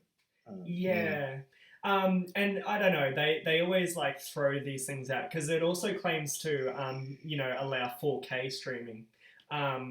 Which I can't imagine those two things line up because the way that it lists these features down, one on top of the other and so on and so forth in the announcement and everything like that. I'm like, I doubt that you're streaming a game in 4K and you only need 10 meg. I would imagine that internally inside Amazon, with the networking and the hardware and the tech that they have available to them, those are possibilities. Sure. Yes. From a consumer standpoint, I don't think we're going to see those claims, right? Their test benchmarks internally are going to be vastly different than what we see as a community. So I don't think you're going to see those same kind of things happen when it launches and go live. Is it something I'm going to play with? Yeah, like, I've got a Prime account. Like, I'm going to test it and play with it and muck with it. Is it going to be something that changes streaming for me or gaming for me? No. It's something that, like, definitely will make a difference with you saying America, good to go with it, or most of America, should I say. Yeah. On a similar vein, I run a server for something completely separate, for a gaming server. I've hosted it in the UK, and it was average for me. As soon as it got to like tea time and people got online, it was pretty bad. I've hosted it over in Brisbane. Great server. As soon as America came online, it died. Yeah. I now host it, and I have hosted it for a long time in North America. I have players from Australia, New Zealand, UK, Ireland, and America, and it's been the best place for any, even being that far away. It's better than what we have got, like, literally 20 miles down the road. I as well do server hosting, and my server room is maybe 5 miles maybe 5 miles, so like 10 kilometers away. And, you know, locally, like we're a small company. We're a very small company. We do things like email, we do web server hosting, things like that. We have one game server that we run down there for a small game. But like even us as a small company, our connection to that server room is 25 gig. Which is going to be hugely different than the rest of the world. In order for the rest of the world to have the same kind of experience that we here in America have, where we have pushed technology, you know, as far as we have, and really enabled that sort of mentality, there's going to have to be some major changes. It doesn't matter what kind of hardware you have there if, like I said, the backbone and the last mile aren't there to hold up to it, right? And that's the kind of things that you're seeing over in Britain. That's the kind of things that you'll see over in Australia. I think it's a terrible idea for Australia. I think you guys are going to hate it. I think it's going to be the worst experience you guys have ever had in gaming. And yeah, with Great Britain, like as soon as there's any load or as soon as the rest of the world comes online and they're like, well, I want to play with my friends over in the UK or in Europe or in Australia, it's going to be absolutely fucking terrible.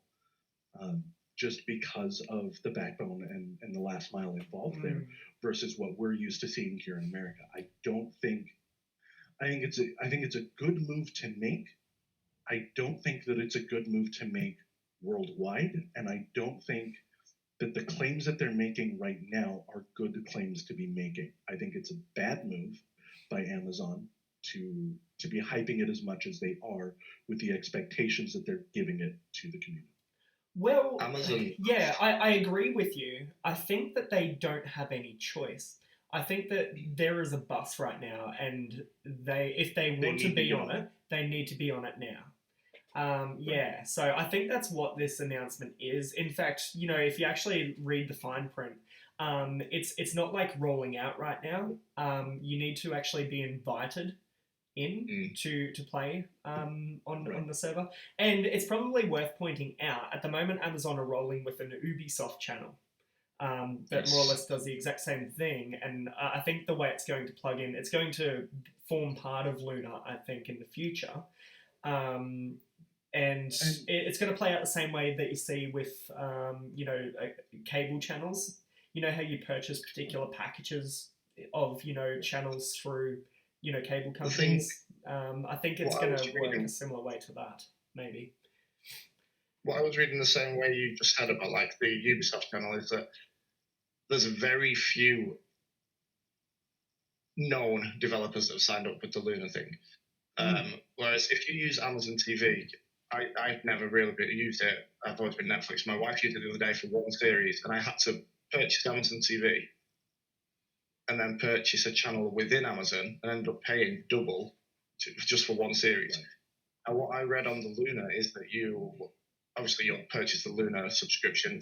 Currently it's at $5.99, but they say it's going up when it gets released. And then Ubisoft is having a channel within it that will have its own fee again. Yeah, that's correct. Right. To me, if it's a gaming system, it should be along the similar vein of Games Pass. I know Games Pass is exceptionally cheap for the amount of stuff you get. It's like, what is it, $15? And you've got hundreds and hundreds of games. And there's a lot of AAA releases too. Right. And there's two things going on right here that I'm really kind of focused on for Luna. One is that honestly, truly, this is another cash grab by Amazon, by Jeff Bezos, to just try and make some money. Secondarily, though, and we've seen this time and time again with new technologies, especially in gaming, someone has to do it first. Right? Yes. Someone has to break into it, and it's going to be terrible. We know it's going to be terrible. We know that the new technology is not going to function the way it's advertised, the way it's supposed to. We know it is. Are we going to do it anyways? Yes. Why are we going to do it anyways? Because we know that the second guy that does it is going to take the information learned from the break-in to this environment and do it better. Yes. And then the third guy is going to do it better than the second guy. And the fourth guy is going to do it better than the third guy.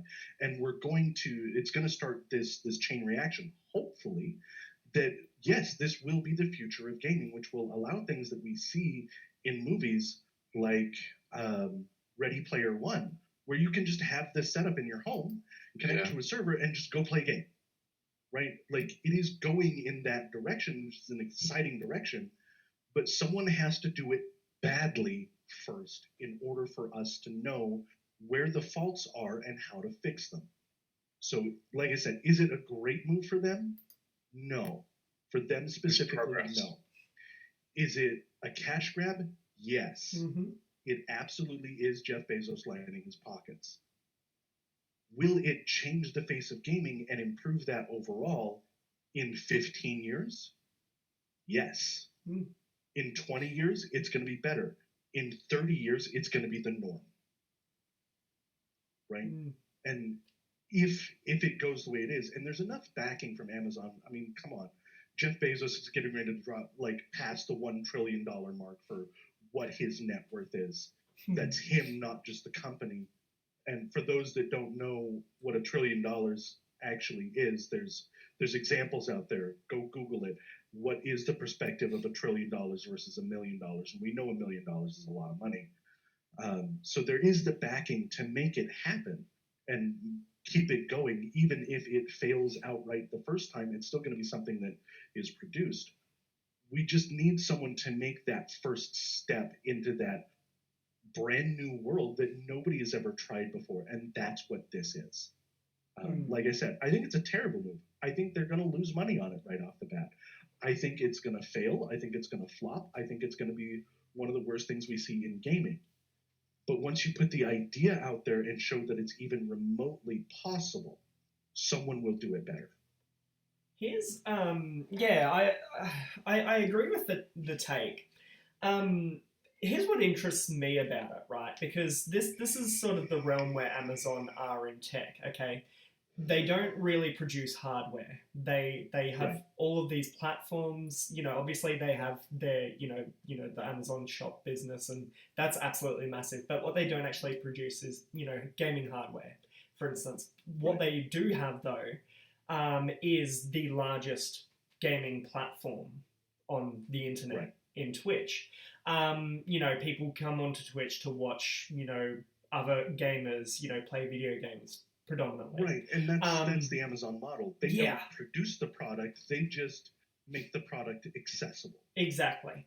And what was interesting to me is not so long ago, we as streamers got a new button, that we can click on our little, board here, that allows us to host a watch party on Prime Video. Now, why does that interest me when we're talking about this? Well, suddenly it incentivizes me as a streamer. If I want to sit down and, broadcast, whatever might be on Prime Video and watch that with my viewers and have it stream that way, well, it incentivizes me to go out and get Prime Video. That's me as one streamer. How many streamers are on this platform? And that's my case in point there. I can see this service being leveraged in a very, very similar way. How, I'm not too sure at this point, but it just intrigues me. It does make me nervous in a couple of ways. It is good that you brought that up, because there are some other things that Amazon does that make me a little bit nervous about this, and that is, when Amazon decides to do something, they then try to make it as exclusive as they can and shoehorn people into doing that thing and nothing else. Mm-hmm. So I'm wondering if, like, once this launches a year later, they're going to go, so if you want to be on Twitch, you have to have this service. You have to use this service in order to be on Twitch. We're making it exclusive. Just the same way that they have gone through the DMCA stuff. We now have the Twitch Sings platform where, you can play popular songs, but you have to use Amazon's music service, and that's your song selection. And anything outside of that, and you have to have, like, that subscription in order to do it. Anything outside of that, and we're going to take you to the cleaners. We're going to sue you. We're going to take all of your money, that kind of thing. And I see the watch parties going the same way. Like, sure, you can watch other videos right now, but will the watch party go to strictly exclusive Amazon service only? And say, well, you can't watch videos on YouTube anymore. And if they do that, then we see that trend going into, well, yes, you can stream games on Twitch, as long as you use this service. So Mm. it makes me really nervous about that, because part of what makes the Twitch community so great is that you have this very expansive group of people. Like, I play RPGs and shooters, right? Mm-hmm. Crit plays a lot of stealth games and RPGs, and we just kind of get it together and we become great friends. And Coop here, he talks to people and he plays Fall Guys. That's what I know about him, because I recently kind of met him. But we are becoming kind of fast friends, even though we have separate interests. And this broadness of category is what allows us to all come together and really support each other. And as soon as Amazon tries to shut that down, I think it's going to kill Twitch. So we're going to be looking for a different streaming platform, which is another point where we're going to go back to Microsoft, who I don't know. It's been very low key, but they are talking about doing the same kind of thing, and have been longer than Amazon has. Amazon's just been making bigger strides in that platform.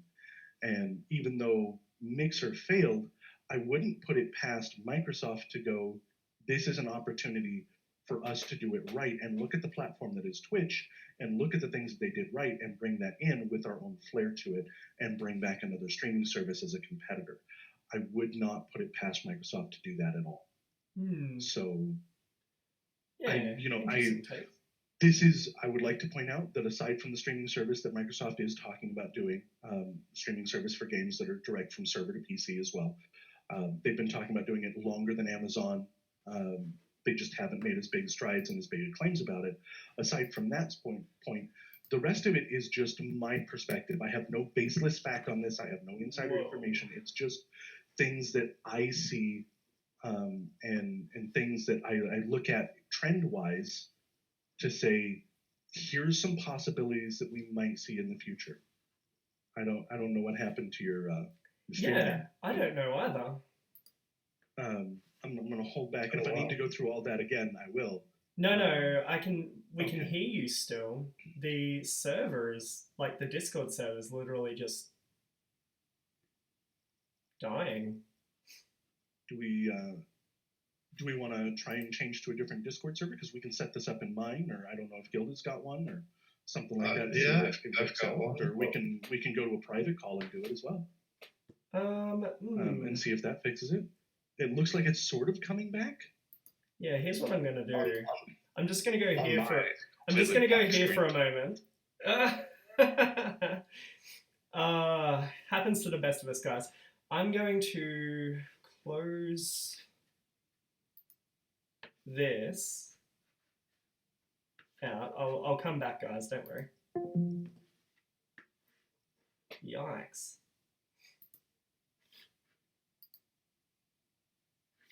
Is it all Discord servers, or is it just... Ooh. Yeah, I think it's Discord having a moment, everybody. Let me just shut it. I'll do the good old close it down and reopen. While we're doing that, I have seen in chat, I've been seeing these things. I really just want to acknowledge them. Randomly, Heather cheered a whole bunch of bits. So Heather, it happened like an hour ago, but I saw it. Thank you so much for the bits. Care Bethesda, you also. Thank you so much for your bits. Girl, you are crazy. I really appreciate you. Like, honest to God, you're absolutely amazing. Okay, so I'm gonna go back in here. This seems to have fixed it. Yes, I can. Right. Well, okay. Okay. So I see I'm back in. I don't see his. Hang on. See his camera, but that's okay. Hang on. Okay, there I am. There we are. Now let me just make sure. Sorry, there we just continued the conversation after you dropped our bad. There we go. go. To a slightly different topic. Gilda was saying how he's sorry that like he hasn't been as talkative. He's trying not to cough, and like he's made a couple of comments about like he just doesn't know as much. And I said, no, I want to hear your opinion too. Just because I know things about the field doesn't necessarily mean that I know everything. And new perspective, especially someone who isn't restricted by the confines of the knowledge they've already gained, ask those questions. Well, what if? this or what about that? Because maybe there are things that myself or maybe nobody else has thought about before. So 100%. and we kind of changed that over to D&D a little bit. I've played 25 years. I've been playing for 25 years. I've been DMing for like 23 or 24 of them now. And I always enjoy having new players in that don't know anything about the game, because they'll ask me, well, can I do this one random thing? And I'm like, I don't know. Never. Okay, Bethesda, thank you for more bits, girl. Holy shit. Give me a minute. Let's see if there's a ruling on that, because that's a question I've never been asked in 25 years. You know, so yeah, look, I do really want to hear his perspective on these things as well. And Yeah, for dude, anyone just that jump missed it, in. like I said, my last spiel was basically, you know, these are just patterns that I'm seeing and the thoughts that I'm having. Yeah, They're not based in fact at all. Like there's no backing for it. It's just my perspective on the situation, given the knowledge that I have. So in this, like specifically this, I really do want to like hear what Coop, your opinions are, and Gilded down there. I want to know what your thoughts are on my last spiel, and I can go through it again if you need me to. No, I remember the take. So effectively, to re-summarize for anybody that lost the chain of thought, the take was this. The concern that Dow's got is that, you know, Amazon may go to a, you know, pushing their gaming platform and not allowing anything else potentially to be streamed on Twitch. Similar to, yeah, what you were talking about before with the whole Prime Video thing, and, you know, not being allowed to watch other things like YouTube and whatnot here on Twitch. Technically, if you were to go to the TOS right now, you aren't really supposed to. You aren't really supposed to. Be doing that anyway. They let it go. Like yeah. They were letting the music go for a long exactly. time. Even though it was against TOS, they were letting it slide. But then as soon as they launched their Twitch Things platform, they let that kind of build up a little bit and locked everything else down. Well, so we can't. Like, we will cancel you, and if you do it too many times, we will sue your ass. Like, yeah, well, that came off the back of actual, you know, rights holders, you know, issuing strikes. There were other things involved there, but it did kind of set that precedence that allows. Yeah, you had Amazon to go to Twitch things. Yeah, it just simply enabled that sort of thing. Yes. Right, and I wouldn't be surprised to see that,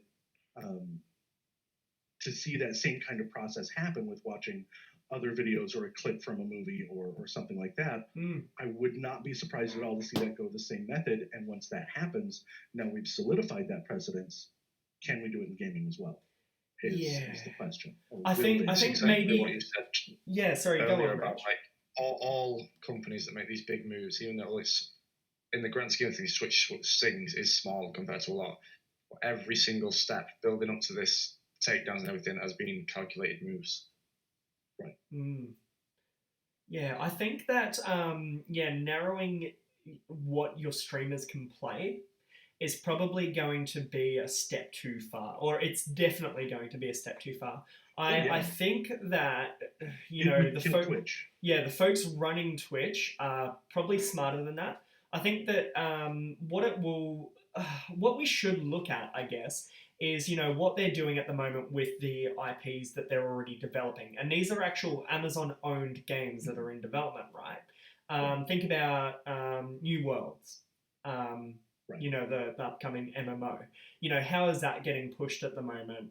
Well, currently, you know, Twitch-partnered streamers and the big Twitch-partnered streamers, they're all doing the playthroughs and everything like that. Nobody can tell me that they haven't been asked to do that or they haven't been incentivized to do that. There's no way you'll ever convince me that you know, Amazon/Twitch didn't go, so we will pay you an obscene amount of money to play this game. Exactly. There's no way you'll convince me that they didn't. There is no way that, you know, a guy like Asmongold's going to take some time out of playing WoW, you know, to play this, you know, other MMO, you know, just because he felt like it. Exactly. No way. Precisely. So that's kind of my point. I think that the smarter way and the way that, you know, just based on that example there, and I think once the game actually does roll out and is released for everybody to play, you're going to see things like, you know, in-game drops for streamers and things like that. Like, that's definitely going to be, like, out there. There's going to be, you know, prime loot, so they're going to incentivize, you know, people signing up to Prime Gaming and playing this game because that way And you get like extra whatever it is. Yeah. the only reason that I have basis in that concern is that as of right now, Twitch has 0 competitors in the market. None. Like, what are their competitors? YouTube streaming? And Facebook Facebook streaming? Like, come on. That isn't a competitor. That's someone playing around in a kiddie pool, right? That's not a competitor. Yeah, it's interesting because you're right, and I'd be worried if Twitch took that attitude because right now YouTube are actually in an interesting sort of position. If all they need do is develop a community, really. Right.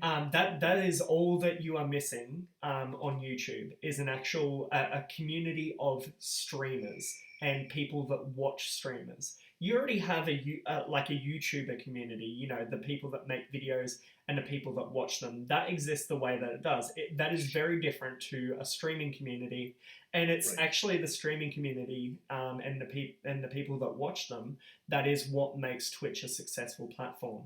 I've always said this: if you got rid of all the boomers on Facebook and got everybody that's on Twitch over onto Facebook, Facebook would actually be the better streaming platform easily. Oh, yeah, sure. And that's always going to be Facebook's problem. It's not the actual platform that's there or how it works. It's just the people that are on it right now. Right. Yeah. And it's the people on YouTube aren't really a problem. It's just that at the moment they're not the right people. It's the mentality of the community. Exactly. So I don't know. You're getting it. I think YouTube potentially in the next couple of years gets there, especially when you got guys like Doc, Dr. Disrespect. Through just names. The guy we're not supposed to talk about, right? Yeah, that guy. Yeah, I'm going to talk about him. He's just not allowed to be here. Is the thing. But yeah, so you got people like Doc over there, and everybody, strike next week. Sorry. Before we see Coop have a strike next week, Yeah, I'll take another I don't know vacation. about you guys, but YouTube, I've never gone on YouTube and watched a live streamer. I've only ever gone on to look something up or to watch an old video or song. I had a friend that went from Twitch streaming. He was like, "This isn't really working out for me. I want to try out YouTube streaming." And I went over there and watched it. It was okay. There were some technical difficulties that happened there that were kind of like certain things, like someone in chat can say something and their algorithm watches that.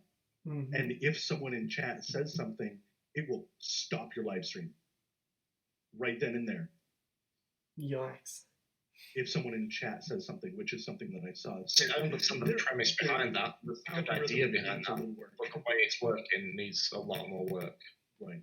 And discoverability is actually the way harder. they're looking at it is they're punishing the creators, not the audience, which is where the punishment needs to be. Right. They're rather than punishing the audience for saying something, or a specific member of the audience for saying something, they turn around and they punish the streamer, which makes it a very difficult platform to make any headway on. Yeah. Not to mention they just don't have the community basis for that right now. Well, exactly. As Branch mentioned, I think they need to look at things a different way because they've been punishing the creators for things for a long time. Like, I could not be a YouTube streamer by their terms and conditions, and yes, I have read them. You all know that by my language, by my attitude, the way I say things, that like I run an 18+ stream, right? Like, I'm not afraid to drop an F-bomb or anything like that. Like, who are you talking to? Willing to have those. Right, like, but by their algorithm, I'm classified as a kids streamer. I could not be because of my backdrop. I have brightly colored toys, and even though these aren't kids' toys, these are display pieces. As soon as I make a video with these in the background, I become a children's streamer, and I can't monetize from that. Now, we are going to talk about I'm going to talk about monetization here a little bit, and anyone who knows me, attends my streams, I will constantly tell you, like, don't sub to me. Like, there's someone else out there that deserves that sub more than I do. Even though, like, right now, like, sure, I'm like in a rut with some certain things, and Coop, I talked to you about that a little bit earlier. Like, I will be okay. Like, don't sub to me. There are many other people that need that support to help their living situation, that need those things, that are good quality people. I prefer not to be sub to or have biddies for that reason. I understand it's going to happen anyways. I don't do this to make money. I do this to meet people like Gilded, like Coop, like Crit, Harlot. You know, I do this to talk to you guys. I do this to share my experiences and get to know you guys. That's why I do it. I don't do it for money. But that being said, there are a lot of people out there that do it to make a little extra cash, make ends meet. You know, maybe be able to afford to buy that new console that's coming out, or upgrade their computer, or, you know, in extreme cases, pay their rent, or make their, you know, their car payments, you know, that kind of thing. There are people out there that do that. So that's why I'm like, hey, like, go find those people and help them, right? You know, I would rather see it go to someone who's very needing of that sort of thing than go to me, who, like, I'm okay. Like, I'm doing all right. You know, I'm not rich. Yeah, sure, some months I struggle, but, like, I'm doing okay. There's food in my belly. There's a roof over my head.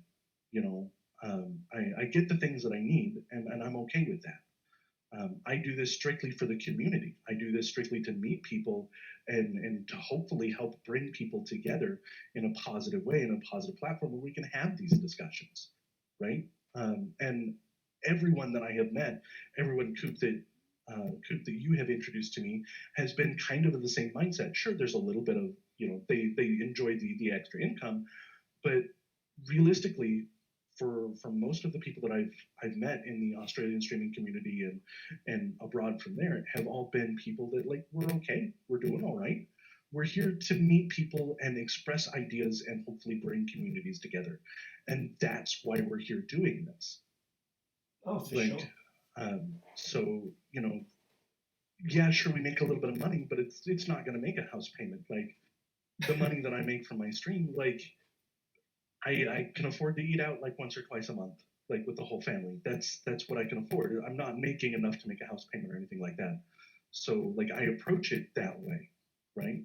If suddenly in like a week I do make enough that, like, suddenly, like, I can buy a house or make a payment, you know, even if that sort of thing happens, I'm still okay and comfortable. Like, I'm going to pay my rent. I'm going to set a little aside for my kids for college. You know, and pay for, you know, start doing that sort of thing. And then I'm going to take the rest of that and turn it around and give it back to the community. We'll do, you know, things that I've done time and time again, where, like, hey, there's this community game that I want to play with you guys, but, you know, it costs $5, so I bought 40 copies of it. Who would like a copy? Yeah. Which is what I did with Among Us when it came out. It went on sale for $1. I'm like, you know what? I've got $70 that I'm not doing anything with, and I bought 70 copies and I handed them out to friends. And I was like, tell your communities, if anybody wants a copy of it, come to me, I'll give them. I have like 70 copies of this game, you know? Yeah. And I would turn that around and be like, hey, you know, Dalros, I know that you do this as a living. I know you do this as, like, full-time streaming. Yes, you're there for the community, but you also need this to subsidize it. Here, have 500 gift subs because I can. You know, those are the things that I would do with it, not sit around and kind of just sit on it and build myself up, because I am a very community oriented person, and so is everyone else around in this community, which is absolutely beautiful. And now that I've gone through all that fun stuff, and we should probably get back on topic. It's okay. Like, I had the perfect like chime in. You're good. So yeah, no. What I was going to say is 100% agree with you. And I think the best channels, in my opinion, anyway. Of course, everyone has a different one, but in my opinion, the best channels on Twitch are actually, you know, they don't necessarily always have to be gaming communities, but they are certainly communities that operate exactly that way.